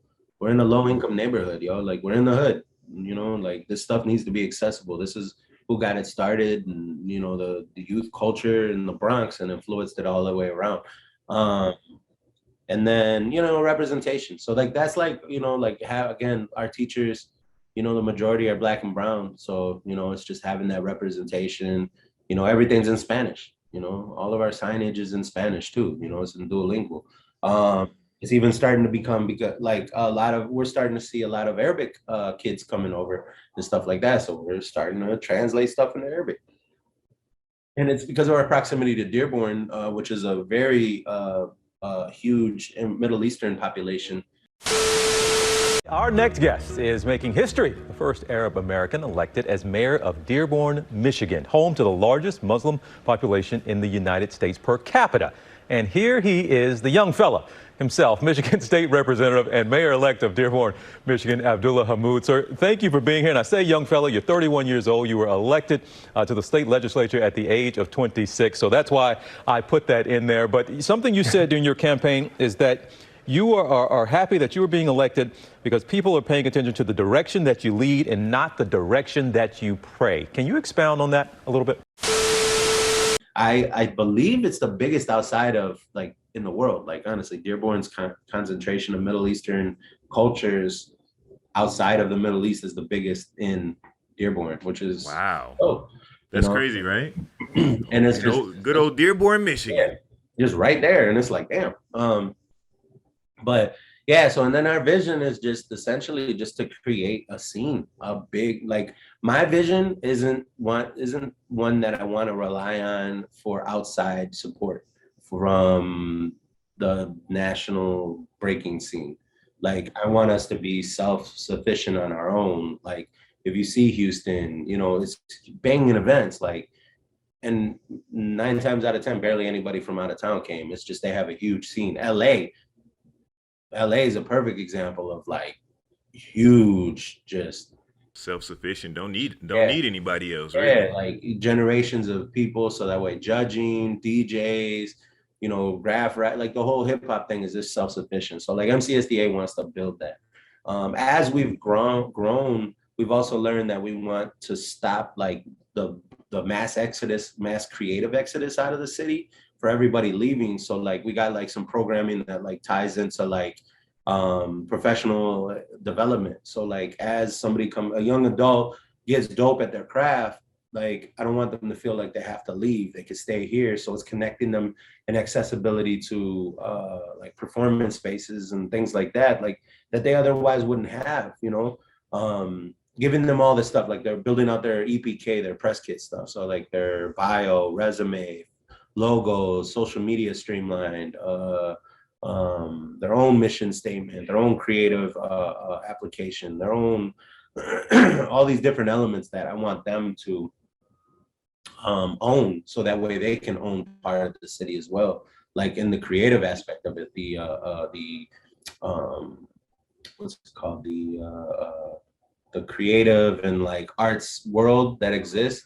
That way they're not hiring people from out of town and bringing them in to do things. Like there's talent here, that talent can be paid to stay here to influence the next scene and therefore growing it more, things like that. So like that's our like moves program and stuff like that. The after school stuff is our seed program, spreading the elements everywhere in Detroit.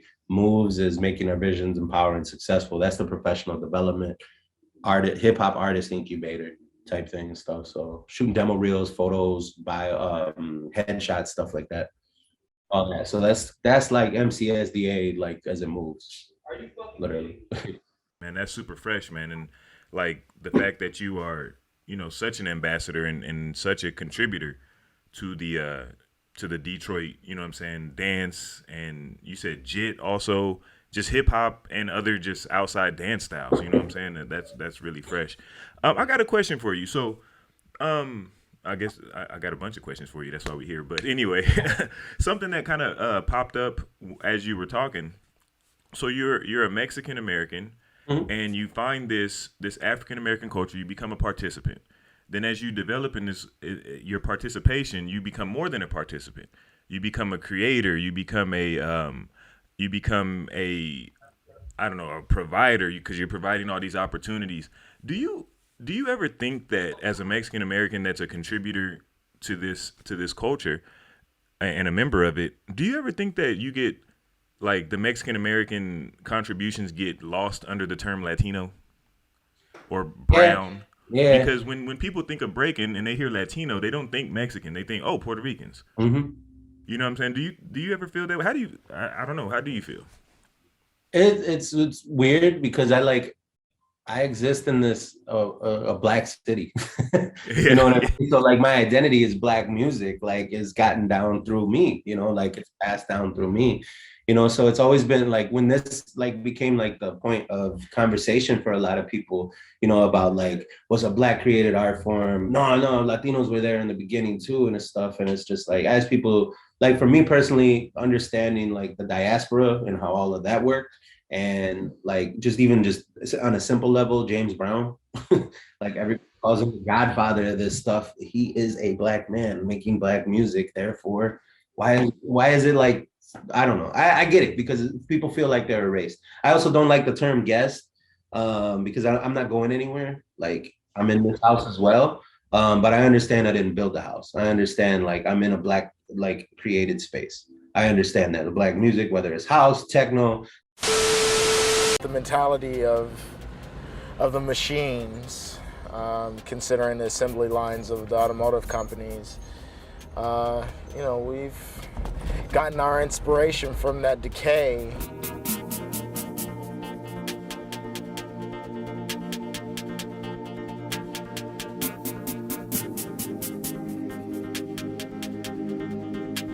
We're all pretty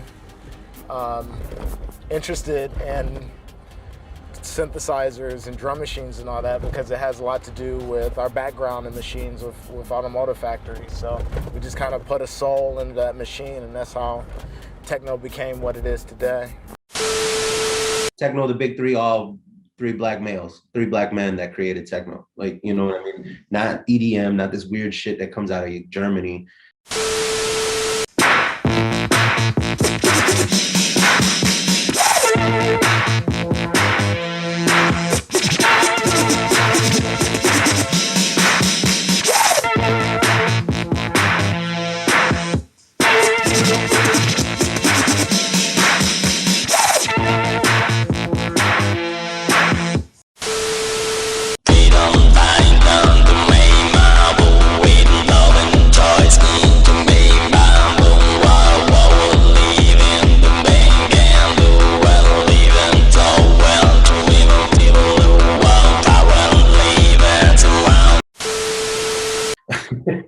for like vampire movies and shit. Like, no, like actual, like, like good music. Like, you know what I mean? And like all of the layers to it and everything. Like it's all like every last artist I named has been Black musicians, Black artists. Like, you know, and for me coming from this city and this sound, Dilla, Elzai, Slumville, you know, Guilty, Fat Cat, like all these different people, it's like I don't feel erased in it. I feel like this has just been my chapter inside of it. I feel like that's probably a little harder somewhere like in LA where the like Chicano culture is so strong. Like where like in San Diego where there is a nice Chicano identity. That's something I'm working on with my partner, Amit. She's we're working together partnering on this idea for like, what is that story? You know what I mean? Like, what is our story? Because it's you know, the Selena quote, you know, you're too Mexican for Americans, you're too American for the Mexicans, you kind of fit in this weird in between. So it's like, I've always kind of existed in there, but I found my identity in hip hop. Like here was this, like, I'm, you know, obviously, you know, we know our space with our parents and, you know, where they come from, regardless of culture, you know, it's just like, this is my turn. This is my chance to write this chapter in this book in this city in this hip hop, whether it's hip hop, whether it's just art, culture, music, classical, could be jazz, whatever, right? Like eventually you kind of take it onto your own and become your own with this. So it's just, I don't feel like I'm been washed over for like erasure in history and looking at it, because it kind of like, the scene kind of got started in the Latino neighborhood and then went out from there. And it existed in pockets like, you know, in these other spaces. It wasn't like it was just like us doing it, because there was Strings who was doing it way before he came into the neighborhood. But for us, like this is where like a lot of the events happen. This is where a lot of the culture happened, because I've stayed in the city the whole time. I've stayed around it. And then, so it's just like, but again, like if I was in LA, I would probably have more of an identity there, and then have a crisis, essentially identity crisis, where it's just like, yeah, but I grew up on Mexican hip hop. Like all of my people, all my mentors were Mexican, all of my DJs were Mexican, and you can't tell me that it's not ours, you know, that we didn't have it. I don't have that, because all of the people I learned from and everybody I grew up around musically was Black, like musicians. My dad played Black music, like he played Motown, like he was in like a Mexican rock band, but then they started playing like Motown, like they started covering a bunch of stuff, and they were like house band, like they were a house band at places playing this music. So I grew up on like hearing James Brown as like a regular thing. So I feel like I'm the anomaly on this. Probably not the best one for this, because I recognize where it all came from. My dad told me, like before this became like the hot topic, my dad told me like, this is Black music. Like, look at who made this. Like, and he told me, put me hip to Son House and Robert Johnson and stuff like that. And he was telling me like, you know, like, look at what Eric Clapton and them did, and they made it boring. Like, here is boiled chicken. Like, and this is what it's supposed to be like with seasoning. This is like what music is supposed to sound like. This is the blues. Listen to these people who have something to be upset about, to like, to want to write into it. And when he was explaining texture of vocal, like somebody like Robert Johnson singing about these things, and hearing people like B.B. King sing about these things, it's like this is like a voice of people struggling and with some shit on their chest. This is somebody who's trying to replicate that. So like Zeppelin, Eric Clapton, like these guys are talking about working 20, 30 or 15, 18-hour shifts, and they ain't never touched those type of things. They've worked, but they haven't worked like that. And then the pay, so it's like, it was dope. Like I grew up hearing that. Like my dad raised me really radical, like with a lot of stuff and everything, like from like giving me like a Marxist book, like Marxism books and stuff, like just like surface level stuff as a shorty, like even like letting me know who I was named after, like my name and stuff. And then like, you know, naming my son Emiliano. And, you know, so we grew up in like this real, like my dad put me up on Fred Hampton. And Rob, some call that deadly raid the massacre on Monroe Street. Black Panther leaders Fred Hampton and Mark Clark were killed, but it was also really a turning point that took years to uncover government motives and their efforts to silence the Black Panther movement. Today, Hampton and Clark's loved ones, though, they held a moment of silence, but they will not be silenced at all as they continue to speak out about that deadly raid and today's issues as well. Ground Zero, the two-flat Chicago police raided 50 years ago, killing Fred Hampton, the chairman of Illinois' Black Panther Party, his then-fiancée 8.5 months pregnant in the same bedroom when police busted in.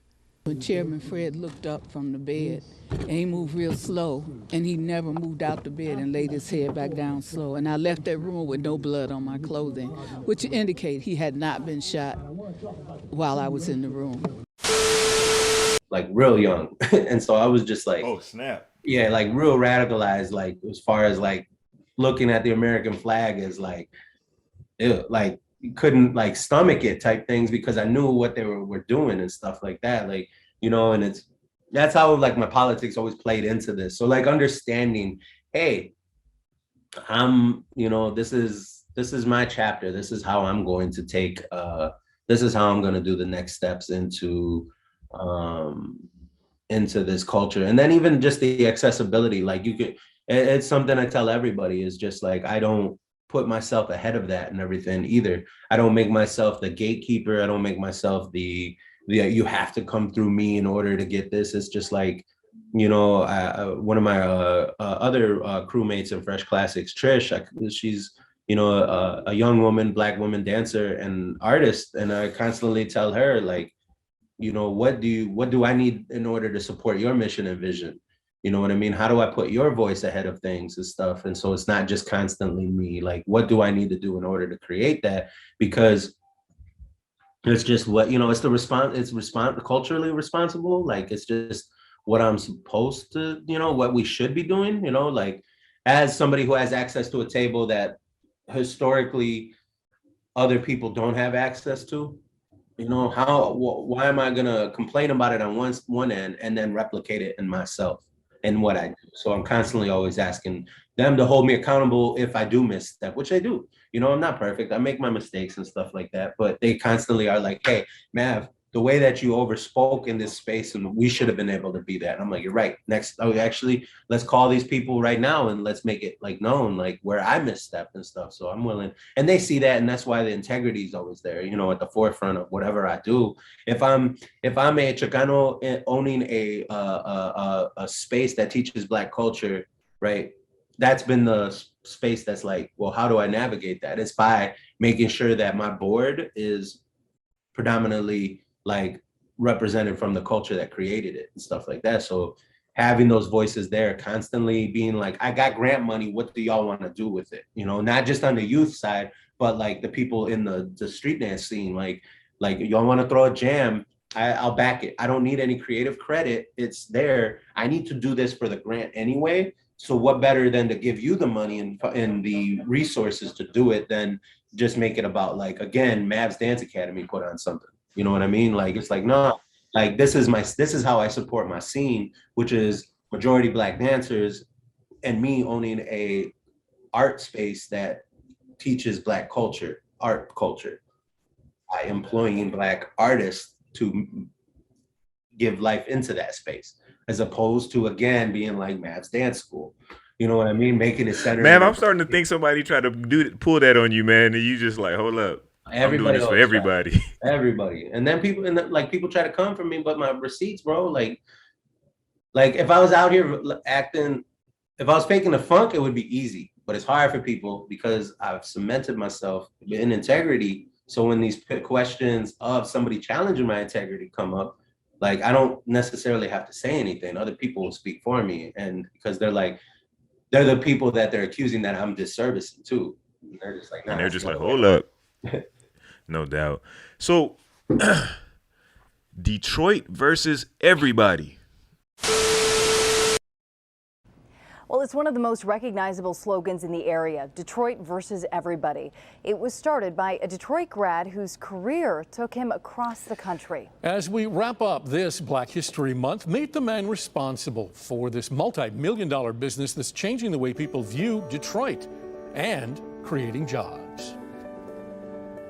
If you don't own some of his iconic merchandise, then you've definitely seen it. Tommy Walker is a Cass Tech grad with a deep-rooted love for his city. He's a graphic designer, and he's also the man behind one of the most well-known Black-owned businesses in Detroit. I was born in the city of Detroit. I grew up in Ralph Bunch Co-op, you know what I'm saying, right downtown off of Jefferson. To say Tommy Walker is passionate about his hometown is an understatement. The Cass Tech grad became a graphic designer. In his 20s, he worked as a creative director for several well-known record labels like Def Jam. Traveling across the country made him realize he didn't like the way Detroit was being represented. Don't complain, contribute. You know, it's like, yes, we got to talk about the problem in order to locate it. But at what point do we focus our energy to pivot from talking about it to solving it? And I thought to myself, what can I do, you know, to change the narrative, to show everybody what it is that I was actually experiencing. Now, one, what does that mean to a Detroiter? And two, more directly, who have been some of the rivals of the Detroit scene? Like when they come through, you're like, it's on. Or when you go to their scene or their state or city, you're like, yo, we're from Detroit and we're versus everybody. Is that everybody? On the rival side of things? I mean, I go into places, I got my homies, but I also like just have that mentality where it's just like, I'm the only one traveling out here. I got a rep for us. Let me start some shit. You know what I mean? Like, it's like, and it's just always been like that kind of mentality where I'm just like, all right, cool. Yeah, you'll probably smoke me, but you're going to remember me. You're going to remember this. You know what I mean? Like, you know, like, and you might get over on me. You guys might, you know, I might not make it past this, but I'm in the ciphers. And it's not always necessarily like on some battling, bullying type stuff. Like, I'm like, let me make some noise. Let me make a voice. Let me, you know, like, let me do those things, you know? And it's like, I can go out there and like, you know, be versus everybody, because it's like, let me get on the mic in scenes and introduce myself. Like, who does that? I did that in Vegas. You know what I mean? And I was just like, yo, I just want to let y'all know I'm out here. And now you know who I am, so you know where to go. Right. Like, there ain't no reason y'all can't come out this way and stuff like that. I met a bunch of people in Phoenix and did the same thing and stuff like that. Like, I kept telling everybody, yo, it's like, it really is like Detroit versus everybody. Like that mentality like that we have in the city, it's like, you know, whether you're east side, west side, you know, doesn't matter what side it is, 7 Mile. Nobody reps up 8 Mile, by the way. Nobody reps 8 Mile. You're either on 6 Mile, 7 Mile, Werner. you there's a lot better streets to rep than 8 Mile. We don't even claim it in the movie. I think I don't want to misrepresent my boy's words, but I think he said 8 Mile is just the divider between the city and the suburbs. Yep, that's it. That's it. Yeah, and if it wasn't everybody for the like movie, stays off 8 Mile, but they rather rep their rather than the east and west divide, they rep, because 8 Mile doesn't mean you're from anywhere. You could be in Ferndale in 8 Mile. You could be, you know, but everybody, I'm on Finkel, I'm on Schaefer and 8, I'm on Evergreen and 8, you know, and then right. I'm on Van Dyke and 8. You're like, hey, stay over there. Like, you know what I mean? Like, oh, that fool from Van Dyke, I ain't fucking with him. You know, like those kind of things, like grass. I'm laughing, but I don't even know what that exactly means, but I got an idea of what that means. Yeah. That's like a complete other hood. We're nowhere in Southwest, we're nowhere near 8 Mile. So it like has no effect on us, whatever. But anyway, so like, you know, the whole idea like that, like Detroit versus everybody else going into other scenes is like, I've always told everybody, like, go be remembered by, you know, letting people know who you are, like, and shaking hands and being fun is for after. But this, you know, there's 4 hours, 6 hours of this event. You got 6 hours to get down in those ciphers and let people know, like, let them be friends after, like, you know, and again, it's not being disrespectful. It's just get in that cipher, like cut people off, like let them know, stand for something, you know, like make some noise, you know, make a voice, like, you know, rep where you're from. Like, you don't let people cut in front of you at the gas station. The hell you letting somebody cut in front of you at the cipher? You know what I mean? Like, so that's like my mentality. Like when I'm out there, it's like, oh, hell no, you just walked in front of me. Like, you know what I mean? Like, no doubt. popping off loud, you know, and like, and stuff like, what up though? Yeah. Like, that's our, that's our stuff, like there's so much to that and everything. Oh, I got one for you real quick. Do you know what buffs are? I do, because of my boy. They're the glasses, right? Yeah. Although they may seem frivolous to outsiders, Cartier glasses are a status symbol in the city, and for over 30 years, they remained a staple in Detroit fashion and culture. With a retail price that's since jumped to $2,650 and up for the most popular frames, they've also become deeply associated with crime. They're referred as Carties, Sticks, or Yays.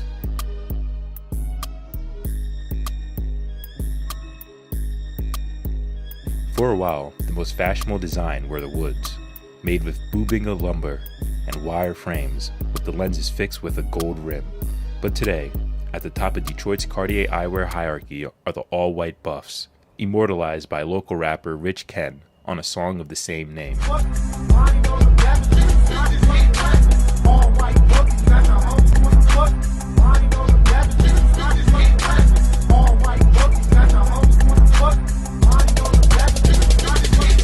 The whiter the buffs, the more coveted the frames. And D. Mills, as he was known to his friends, wore a pair that was white as ivory the night he died.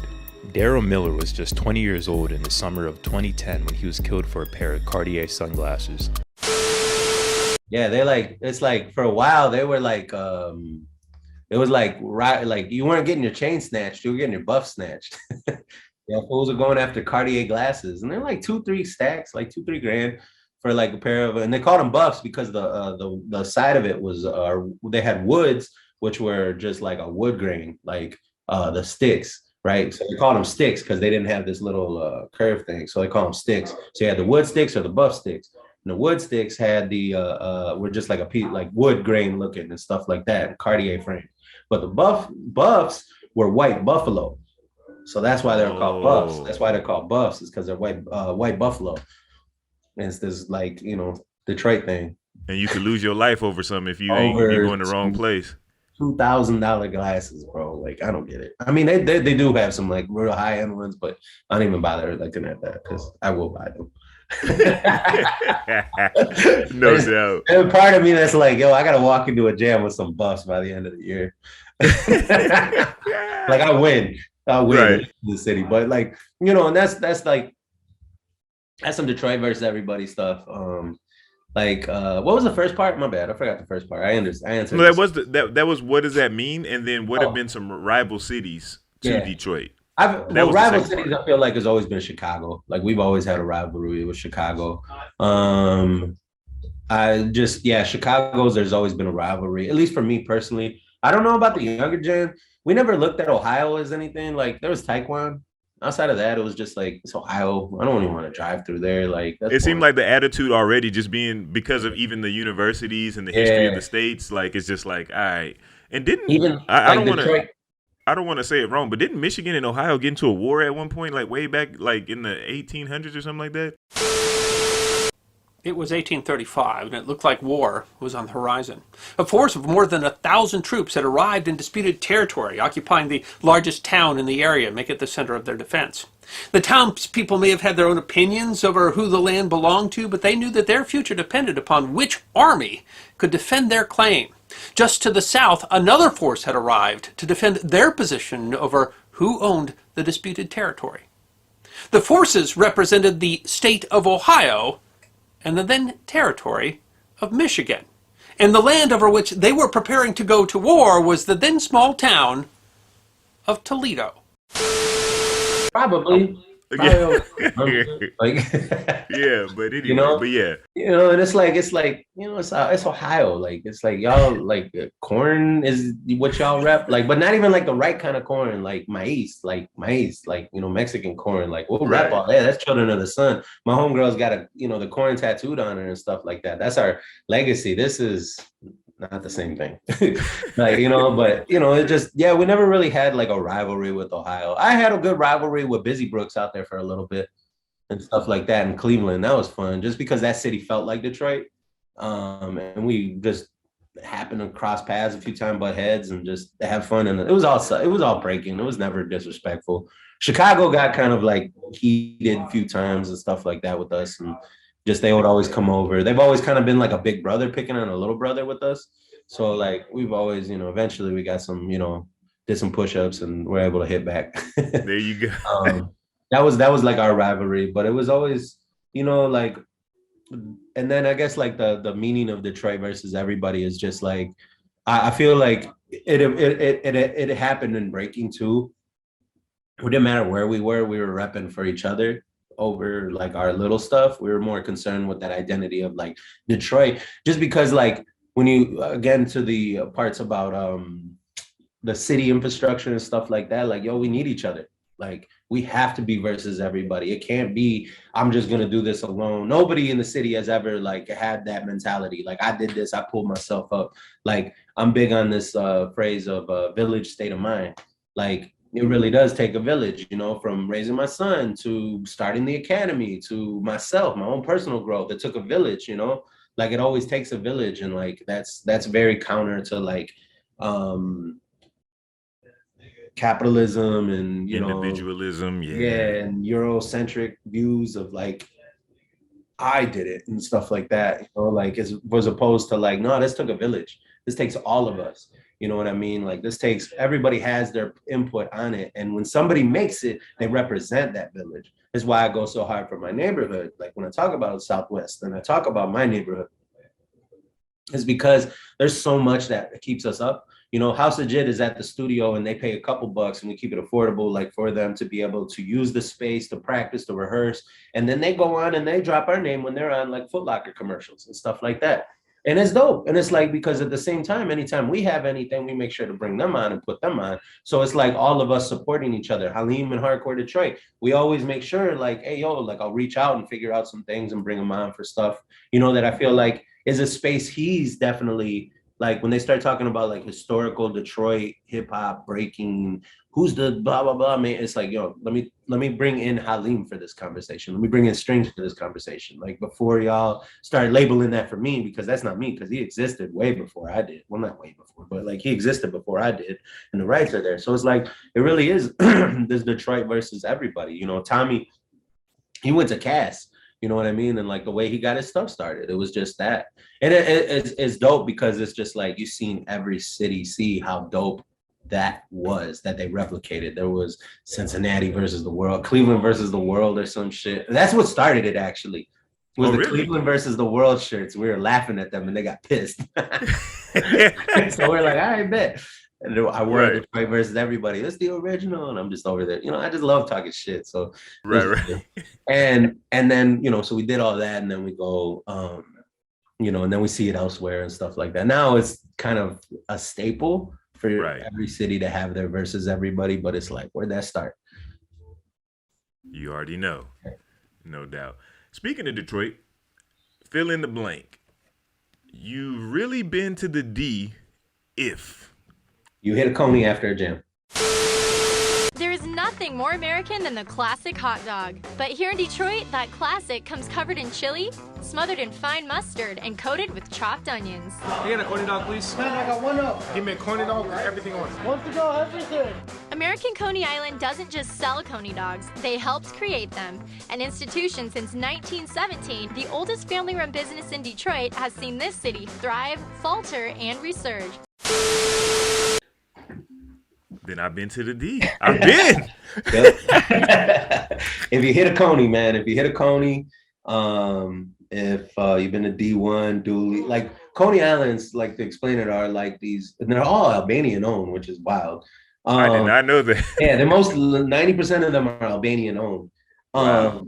And so it's like, I don't know what do you put that food as, because they, as originally as they started, it was like, the reason they're called Coney Islands is because they made the food that was served at Coney Island in New York. At the amusement park in New York, right? Which was like vendor food. So like chicken strips, hot dogs, burgers, right?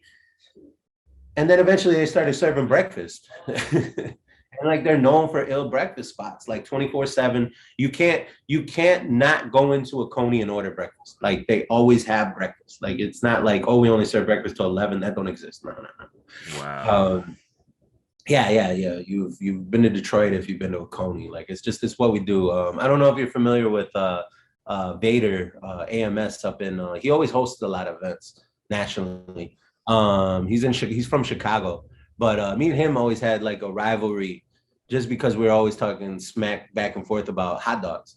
Okay. Like Chicago style dogs, and then Right, with the vegetables and stuff on top, no doubt. yeah, like theirs looks like something from Subway, like ours looks like a mess, right? Like, so it's like we're always just back and forth, just online, like to where people like I remember meeting people and be like, "Oh, you're the dude fighting with such and such about the hot dogs." I'm like, "Oh, this is not what I want to be remembered for." Right. He's like, but he like even when he came in to host an event or he DJ'd we did a Who Got the Props Juneteenth edition, and we like had this whole black panel like talking about like dance, black centered dance centered black issues. Am I saying that right? Yeah.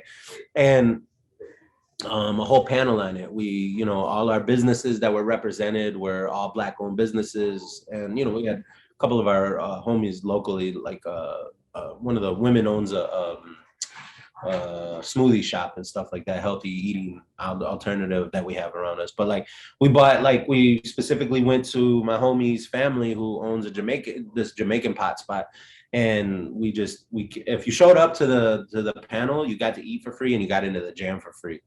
Dang. And it was Jamaican food, and it was like, yo, just pull up and listen, like hear like what our our homies and people are saying, our issues, so we can hear them, and you get to eat and learn and like get into the jam for free, and like it packed out. It was amazing. I loved it. The food went like that because that's I can imagine. They were like, I get to eat for free, get in the jam for free, and hear good conversation. Yeah, oh man, I'm there. It was amazing.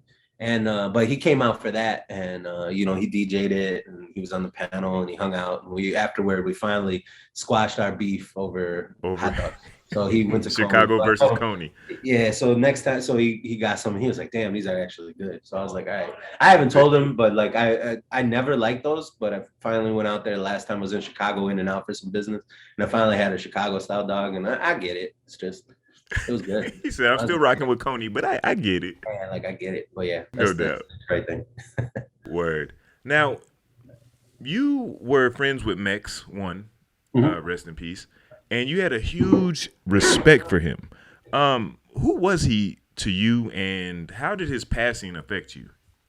Oof. I know I just threw a lot on you, my bad. No. Mex started out as somebody who constantly criticized me. This is like Bboy World Forum days. Everything I said, he would show up on a post and be like, "Nah, that's wrong." And I'm like, "Man, who is this guy? Like, man, like I don't like this dude. He always I don't like being corrected." Like, I know what I'm talking about. But he was dropping truth. He was like, "Yo, don't call it this, call it that, blah, blah, blah," stuff. Moves, histories, just random things.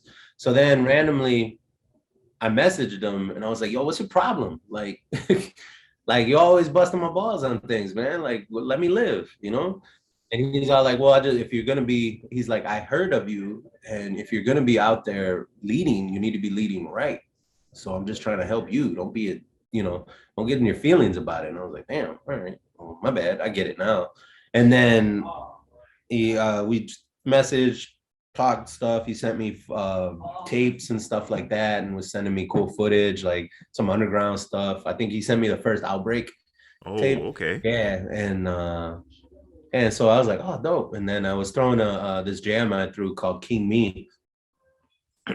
Michigan, and he was like, "What do you need?" And he seen the flyer, and he was like, "Hey, what do you need for this, man?" And I was like, "What do you mean?" He was like, "I'll send you a prize box and stuff like that." I was like, "Oh, dope." I'm like, "Well, I mean, want to come out?" And he was like, "Yeah." And he came out with keys. He brought keys with him and stuff like that. And then he paid for his flight, hotel. He took it. I tried to offer to pay for stuff and everything. I paid for food. He was like, "I got it." And then we were friends since. And then he just was a mentor to me, man. Like after that, like he came into the scene, dropped knowledge, kicked it with us.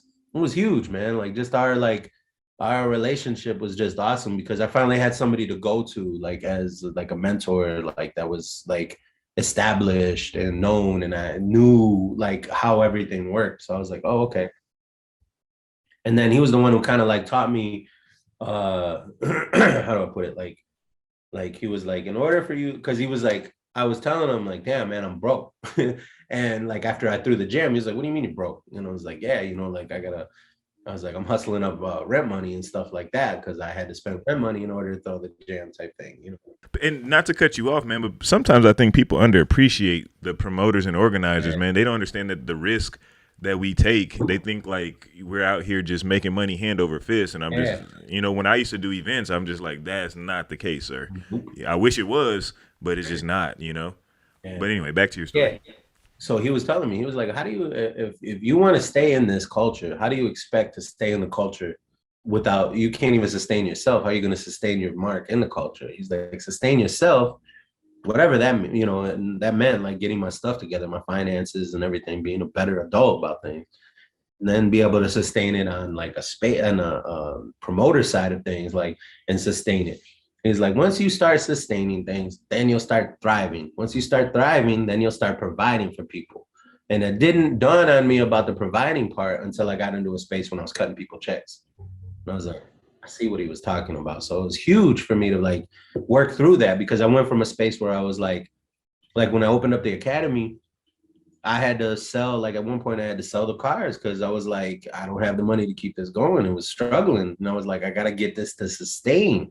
And then I got it to sustain. And then I was able to buy a car. Then I was able to like pay for my son to get in like whatever he needed as far as like school stuff and everything every year. And it was like, I was thriving. Like now I'm starting to build up furniture, like off of like what I've been earning and stuff like that. Like, so I started thriving. And then as time went past that, then I started being able to provide. And it's like now opportunities, jobs, connections, providing support, like for like, again, back into like local politics to like our people to get into city council positions and stuff like that. We were providing all, like I was able to provide, like the second I was able to write checks on the regular, like I looked at like our finances from the summer programming and we were paying like $2,500 every week, like to all of our instructors, because we were doing so much work. And I was like, damn, we're providing that much support. Like I it's not that I'm writing my stuff, it's that I'm able to pay out this, and this is amazing. We're providing for people. Like people, my homie bought a car because he made so much this summer because we got good contracts. Like, so Max influenced that aspect of it, and it was just like the growth. And so you got to see all those stages that he laid out for you. First you do this, and then it gets to this, and then when it gets to that, you build it up to this, and you lived it. That's dope. And then like when I went down there, I stayed with him. Me and one of my other shorties, Javi, went down there for 2 weeks, and we stayed with Max. And he just was training us. And like I remember the first day we got out, he was like, all right, try this, try that, try this. All right, y'all are whack. Oh shit. Like y'all are garbage. Like we got to start from square one. And he like literally was like, here's what you need to do. He's all like, and Vicious Vic is there with us, and Keebs and all these guys and stuff. And he's all like, I did the same conversation with them. And I was like, all right. But I was in a space where I understood where Max was coming from. My shorty was like, yo, fuck this guy. Like, cause after we were done with practice, he went up, we all, you know, cause we were sharing a room, and he was sleeping on the bed, I was sleeping on the floor, and he was all like, yo, fuck this guy. And I had to explain to him about everything, and he was like, all right. But he went on to be one of the strongest out of Michigan, man. Javi, arguably the strongest out of Michigan, power, because he stuck with that Mex method, we called it. And it was how he kind of trained us to drill. Like he just gave me that gem where it was just like, your whole breaking approach is going around things you can't do, go through it. And that means you got to break things down into minimal steps and the basics and this core foundations and stuff that sounds boring that you're going to do for a month straight at high number volumes. Eventually you'll go through it and you'll be stronger with that, as opposed to working around it. Because we couldn't do things on our left as strong and stuff. And he was like, you should be able to, you know, hit these 3 freezes strong on that side is strong on this side. And he explained, and then he's like, watch this, grab some footage of rocks and shows us exactly what he's talking about. It's rocks, right? He's like, this is stuff that these guys do. This is all the stuff that the greats do. Keebs is breaking down like this. Mex is breaking this down to us, and then Keebs shows it in action. And it was just like, see, I've worked with these guys. And then it started making sense about how Mex why the squadron made sense and how they trained together and stuff like that. A lot of this stuff all started making sense. Like And he was real big about like something that I took as far as like identity into village is Mex created a village. You had Fusic, you had Spen, you had the B-boy spot, you had Squadron, right? Like that era was huge. All of that was huge impact. Like that was an international impact. Like, you know, globally, like that impacted, like that whole thing that like he put together really impacted everybody. The B-boy spot, the clothes, the location, that checkerboard floor, Fusic, the Squadron, like Spen's artwork, like all of that went everywhere. Like, and it was all like off of, and it wasn't, nobody looks at that as Mex's thing. It was his brainchild, essentially, of like him putting together his village, and then the village was able to succeed on their own. He never owned that, you know what I mean? And like, so it was like watching how that worked, and like, okay, how do I, like, that's something that I replicated, like in like what we have, like we have the squeeze station, which is like the smoothie spot, and so we're able to like connect with them. And then we have our artists, we have our, you know, we have our own version of it essentially. And it's putting all of those elements of a village together in order for everyone to be able to support off of each other and springboard and connect back and forth and all of this. And there's so much like cohesion and creative like movement, like collectively with it, that I didn't realize, like, oh, that's why he put it together that way. And then you look at like, you know, somebody like Vic, like that was mentored, like Max mentored him, Max trained him, you know what I mean? Like, and that guy went on to just like the Vic run, you know what I mean? That's what everybody talks. There wasn't a jam he didn't enter for like 2 years that he didn't win. Like it was insane. And it was high caliber stuff, like Undefeated and all that stuff, and BC1 and freestyle session. It was just everything he touched, he won. He was just, and even now he's still, you know, at the top, but like Max engineered that, you know what I mean, in a sense and stuff. And so it was like, as we went down there, and was just like, I came back way better acclimated to battle. When I came back from that in 2016 and then went forward with it, I was moving through the ranks and like nothing, at least for those 2 years. Like, that I was training heavy. Everywhere I was going, we're not only able to make noise, but we're able to stay relevant in, like, I was able to place, like when I wasn't placing, like I made it to finals in Chicago. That never happened, but because I was training that way. So Mex had that huge impact on not only my academy, my whole other, like just mental, but like also like on my breaking, you know. And it was like, it was three things. It was dedication, consistency, and discipline. Staying consistently dedicated to your discipline. That was what he told me. And it was just like, and he said that in passing, like he said that so nonchalantly. Like he was just like, stay consistently dedicated to your discipline, whatever that is. And then I'm just like, what? And he's like, yeah, consistency, dedication, discipline. That's it. Just work on those things. Like, I still don't know if that was like, was he just talking shit? Right. Was he just freestyling, or is that something, or like, was that like, but I found out later, because he to U of M, he was big on what's his name from the Patriots. I never liked him. Quarterback. Oh, Brady? Brady, yeah. So Brady comes from U of M, but Tom Brady's dad wrote a book about coaching and how he took him from like some third string quarterback to, you know, one of the best, you know, in the NFL. And it was wild. And I was like, damn. And I remember picking up that book, and I'm like, oh, I see a lot of like what he was doing, because he was doing that with his son too. Like just the way that he was training him. Like Boogie was like, Daniel was amazing, like gifted already at soccer. And then Mex was training him. But it was beautiful to see, because you see so many times of those like soccer dads, football dads and stuff ruin it. The second Daniel didn't want to do it and was just like, I don't want to play. Mex would always say, like, do you want to play, or is this difficult and you want to run away from it? So he would have conversations, and Boogie was 4, I think, at the time, but he was able to communicate, like, it's hard and I do want to do it, but maybe just a little break by. Like, he would just tell him a little bit, okay, we'll take a little break and then we'll come back. And it was just the most beautiful thing to see, because like, I was like, man, that right there, that coaching, I learned how to teach just off of watching him parent so much better.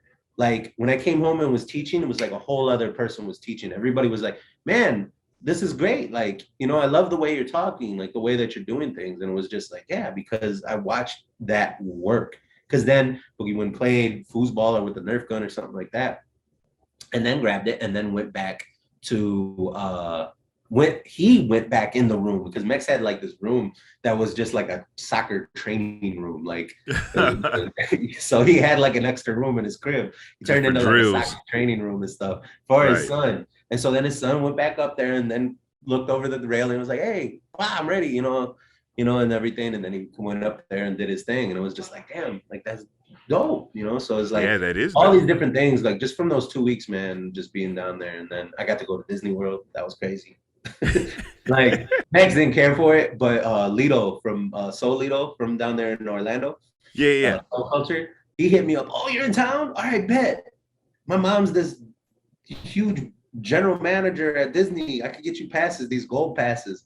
And I'm all like, I'm thinking my homie, you know, my shorty that came with me, Javi, you know, my homie, and it was like, yo, like, you want to go to Disney World? I think it's gonna be, I don't go there. She's like, oh my God, we're gonna go to Disney World. Mickey Mouse. Yeah, we were just like, yo, we were there. Yo, that's crazy. You know, it was a great time, man, and everything. So that's like, you know, Mex's like influence on all of those things, and like the way that I've navigated, and just his method of integrity too, man. You know, like his level of integrity through all of this, like it's why he was why he was respected the way he was, you know, and still is, you know, is because of that integrity. Like it's like that legacy that he left was huge, man. So like, and that whole, like when you were saying about like, you know, like his impact on after he left, it's been huge, man. Like there was slow moving for me for a while. Like I just was like in this, I don't want to say dark space, where I just was lost. I was like, I don't know how I'm gonna navigate. Like that was who taught me. Like, how do you go forward with this? Like, you know, like it was huge, man. You know, and it was like a big brother, like having all of these different instances, like where I'm like, damn, like I don't have anybody to reflect with now. Like, you know what I mean? Like, and it was wild, because I had just come into like where the academy had secured like a partnership with a foundation for $100,000 a year. Wow. So we're just starting to get rolling. Yeah, it was just, and it was space he didn't know about either, like with the grant stuff. So it was this weird, like it was like I got to talk to him in like the mentoring space inside of things. So when he left, it was just like, damn, now I don't know which way to navigate, which way to go. And it was wild, because I'm not from some giant lineage of B-boy crew, didn't win a whole bunch of stuff to where he like, why he reached out to me. He just was like, oh, this is dope, you're doing this, I'm going to support it. It was just, the intention was just because he seen something that he was like the one thing he did tell me, it was just like, I see work ethic in you, and that's hard to find. He's like, I find talent every day. He's like, you know how many people come in here, the top talent in the world, but they don't want to work, you know? So it was like, damn. That's dope, man. Now, the last thing I want to talk about, throughout the course of this conversation, we've been talking about a lot about voice, right? I want to end it by asking you, from your perspective, with your experiences, you know, wins, losses, triumphs, you know, whatever. How would you say is the best way that we as a culture should move forward to make sure that the voice of hip hop not only stays strong, but even grows?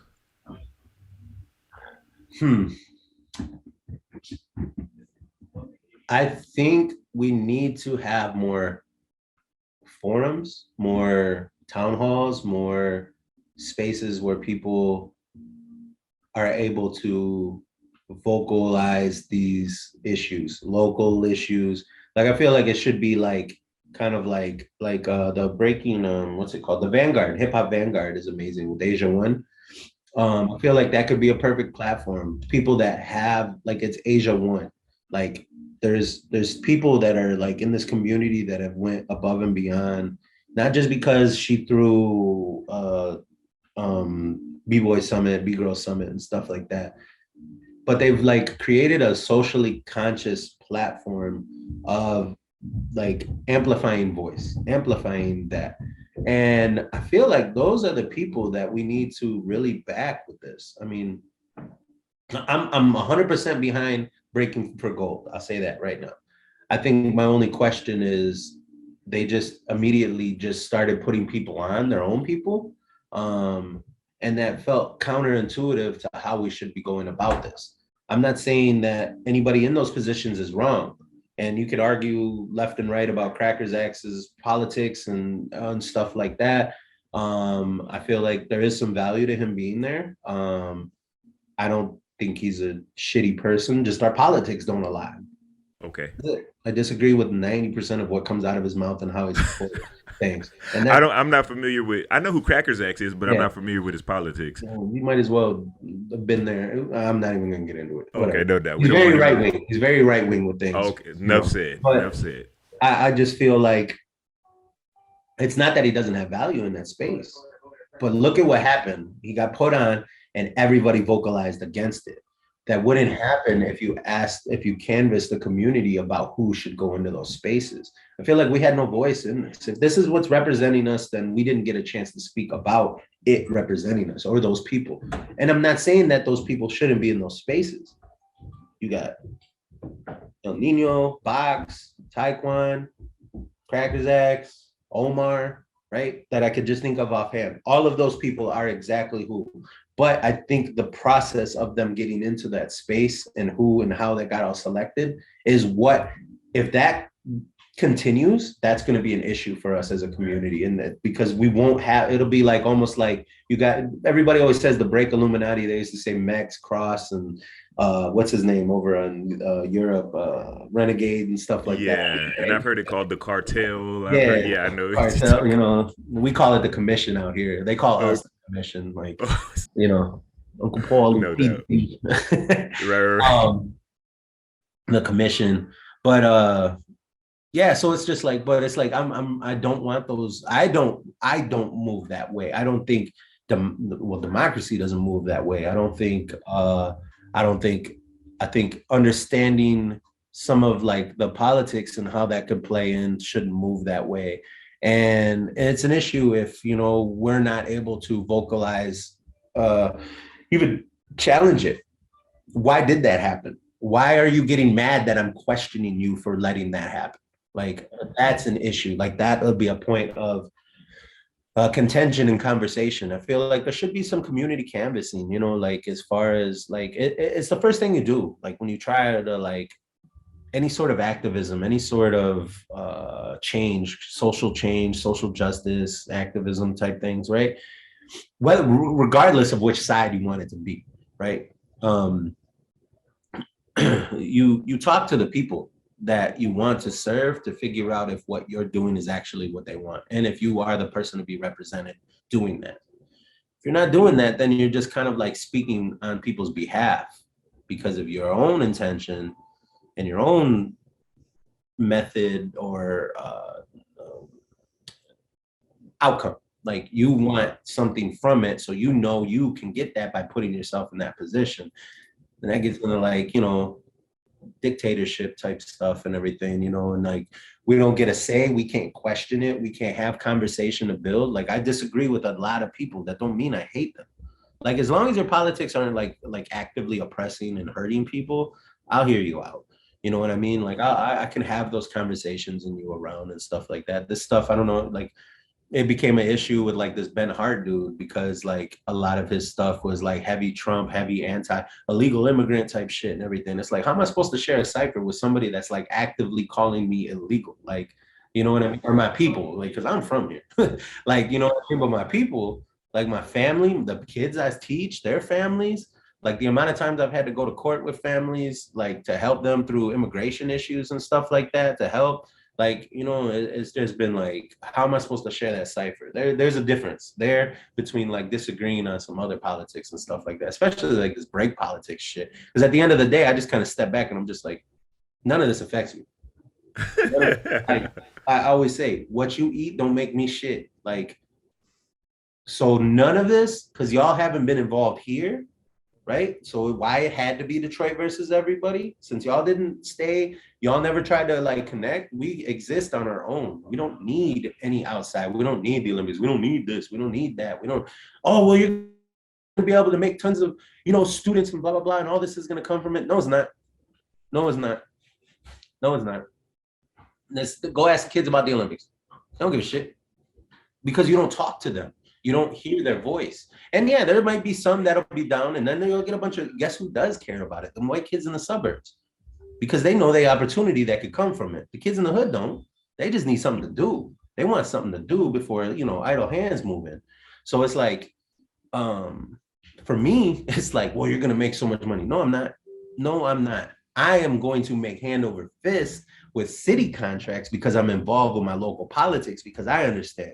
I work with Detroit Public Schools Community District, and that is us getting inside of places with each school we activate is like a $30,000 to $45,000 contract. I'm never going to see that money through the Olympics, through this connection with the Olympics. That doesn't mean that it's not a great opportunity, but don't try to sell me financially on the Olympics, because that's not it. Because I found other lanes. And no, I'm speaking French right now to a lot of these people because they don't know. On this side of things, I'm navigating the other things, but I'm constantly telling people, and I'll say this to you, your platform, and everybody that hears this, all this is, I'm willing to send a PDF with everything here. The only thing that's scratched out is my social security number.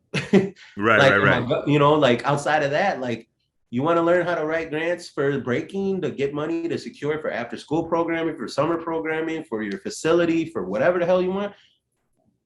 313-675-2018. Like, my text, Mavone, or that text me, call me, email me, put all this stuff on there. That's fine. All of this is an open book I'm willing to share, because that's the same way that Mex came to me with it on that side of things. Right. So that influenced me when I seen that it wasn't about a financial gain. It wasn't about this, because then there's so much out there that we could all eat from. And this is grant work. I barely graduated high school and I'm applying and securing grants. So it's like, how do we as a scene move? How does this voice stay? By us being able to share and build with each other. I feel like the way that kind of went, it was very counterproductive to a collective voice. Again, I fully support it. I share it. I believe in everybody that's there. My problem is just there wasn't this community connection to it. Everybody keeps asking me, like, I know what the hell happened. So that's what I'm saying is, like, I hear it. People are like, who picked them? Well, how did they get that? I don't know. Like, and that's the thing is, I haven't talked to them. Like, I want to talk to Omar at least about it and stuff like that, to be like, yo, like, how do we continue with what happened? Everything's got to get in order. They can't sit there and wait on everybody to fucking have an opinion and take, 2 weeks of everybody arguing about, well, is it going to be breakdance or beat breaking? Like, nobody gives right. If y'all still worried about that, like, we've been arguing on that since Pro Board days. Right. You know what I mean? Like, so it's like, but can we go forward doing it right? Can we go forward with finding, like, how do we create an entity to collect that voice, to hear these voices, to talk to this community engagement liaison type thing? And I do that title like through like my through the city. That's why they found out that we were needed. This is weird. It became like a conflict of interest, and so I had to step away from it, because it was like, oh well, you're just selling yourself. It's like, all right, cool. Like, I'm gonna step away, let somebody else. And then they just heard the same things coming from everybody. We want hip hop dance. We want hip hop programming. We want to make beats. It's like, they don't want ballet and like playing board games. They want to create something that they have. So it's that youth voice. As we go forward, to answer that again, is just like, I think really listening to even the smallest person in the scene, the newest person. And sometimes it's, they're going to say stuff we've heard a billion times. Cool. But then there's, it's always important to hear everybody as much as you can. And that doesn't have to mean that it's like a Zoom meeting with 1,000 people. It's just like, yo, such and such in the Chicago, can you reach out? Such and like, we know each other.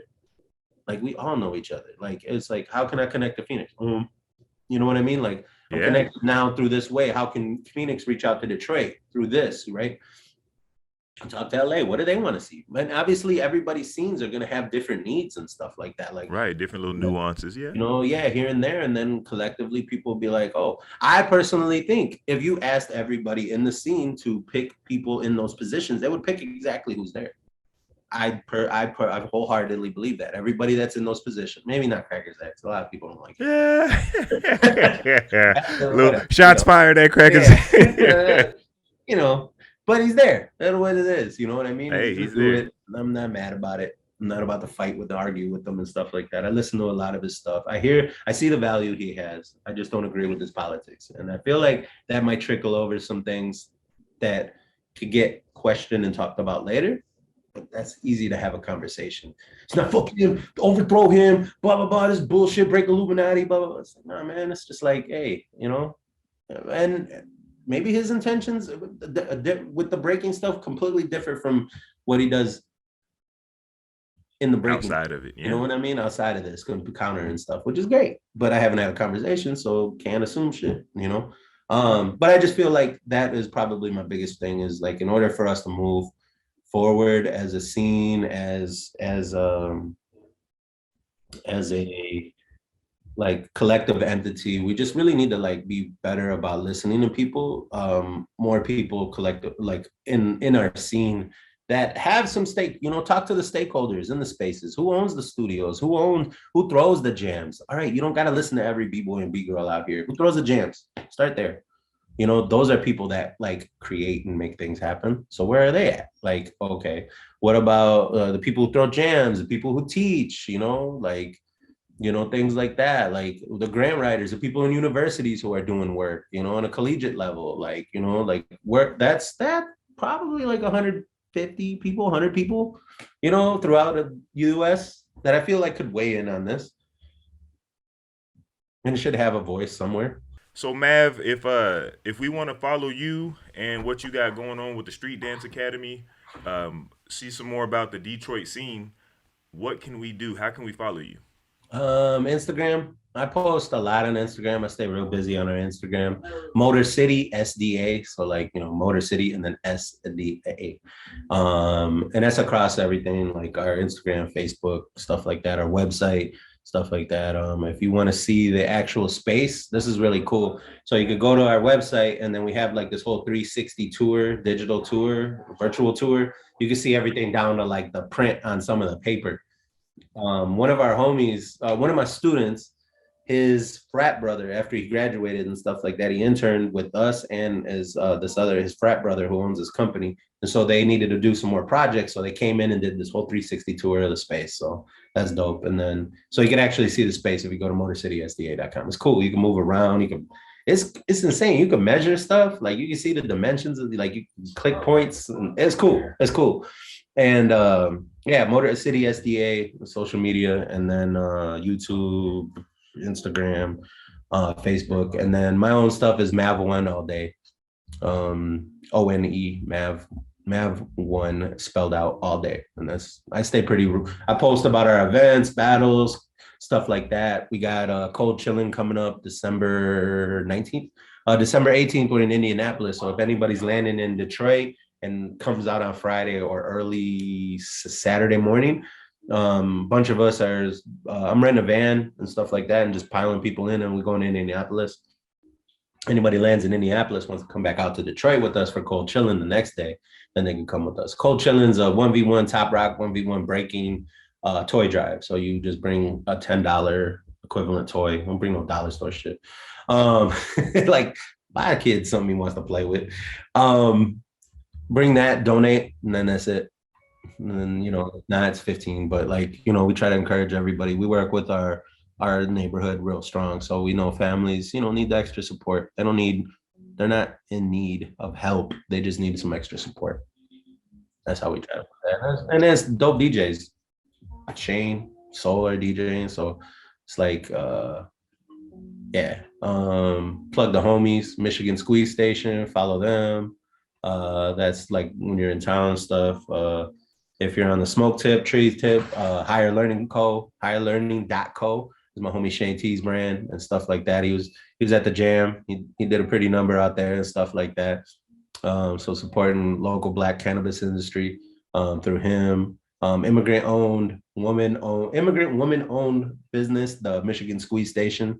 My homie Mateo, his podcast, Ignorant, the podcast. I think that's how he's got it spelled. It's just him just asking questions like stuff, whether it's like body politics from like his sister, Free Body. That's another thing I'll get into. But like, so they, you know, anything from politics to like business, small business, big business, NFT.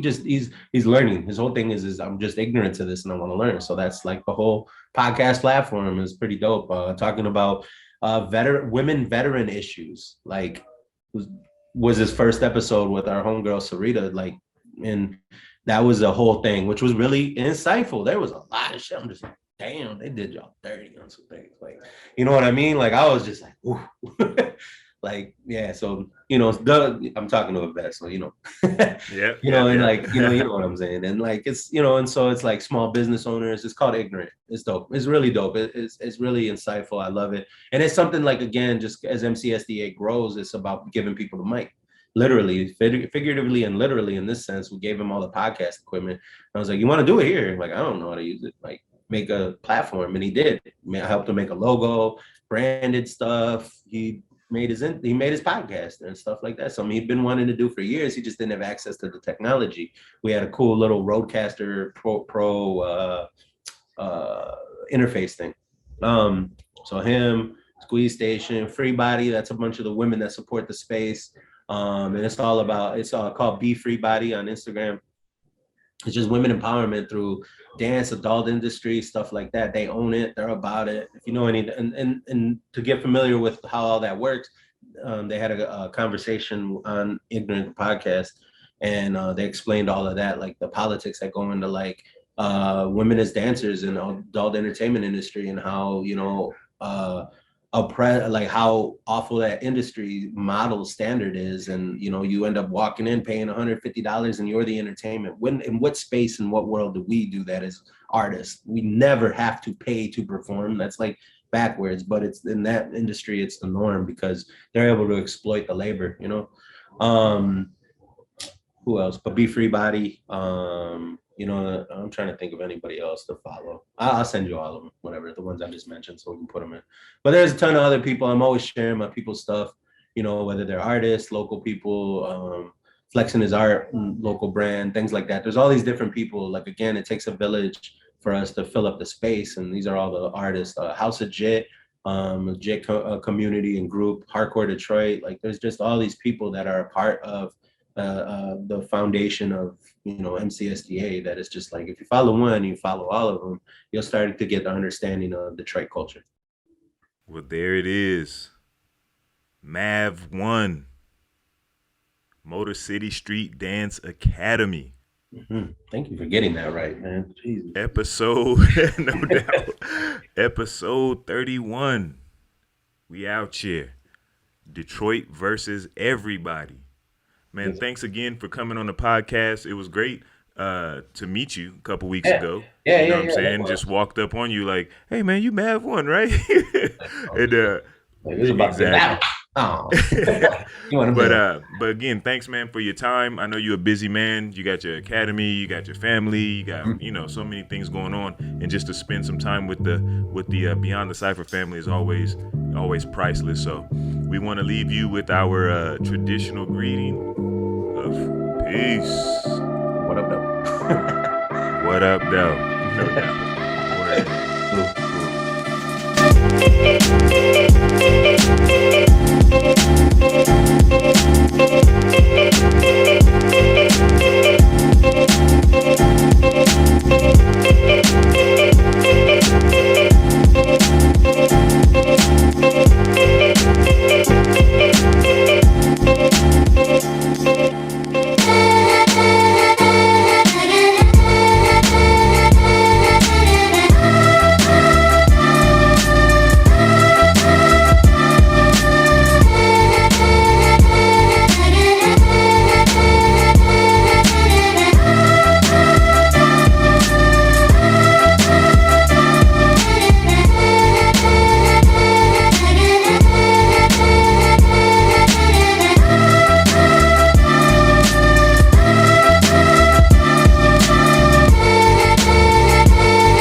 love the freedom of expression, but also the structure it has for its discipline. If I love something, I gotta keep working at it to build up my craft and show everyone how much I do love that craft.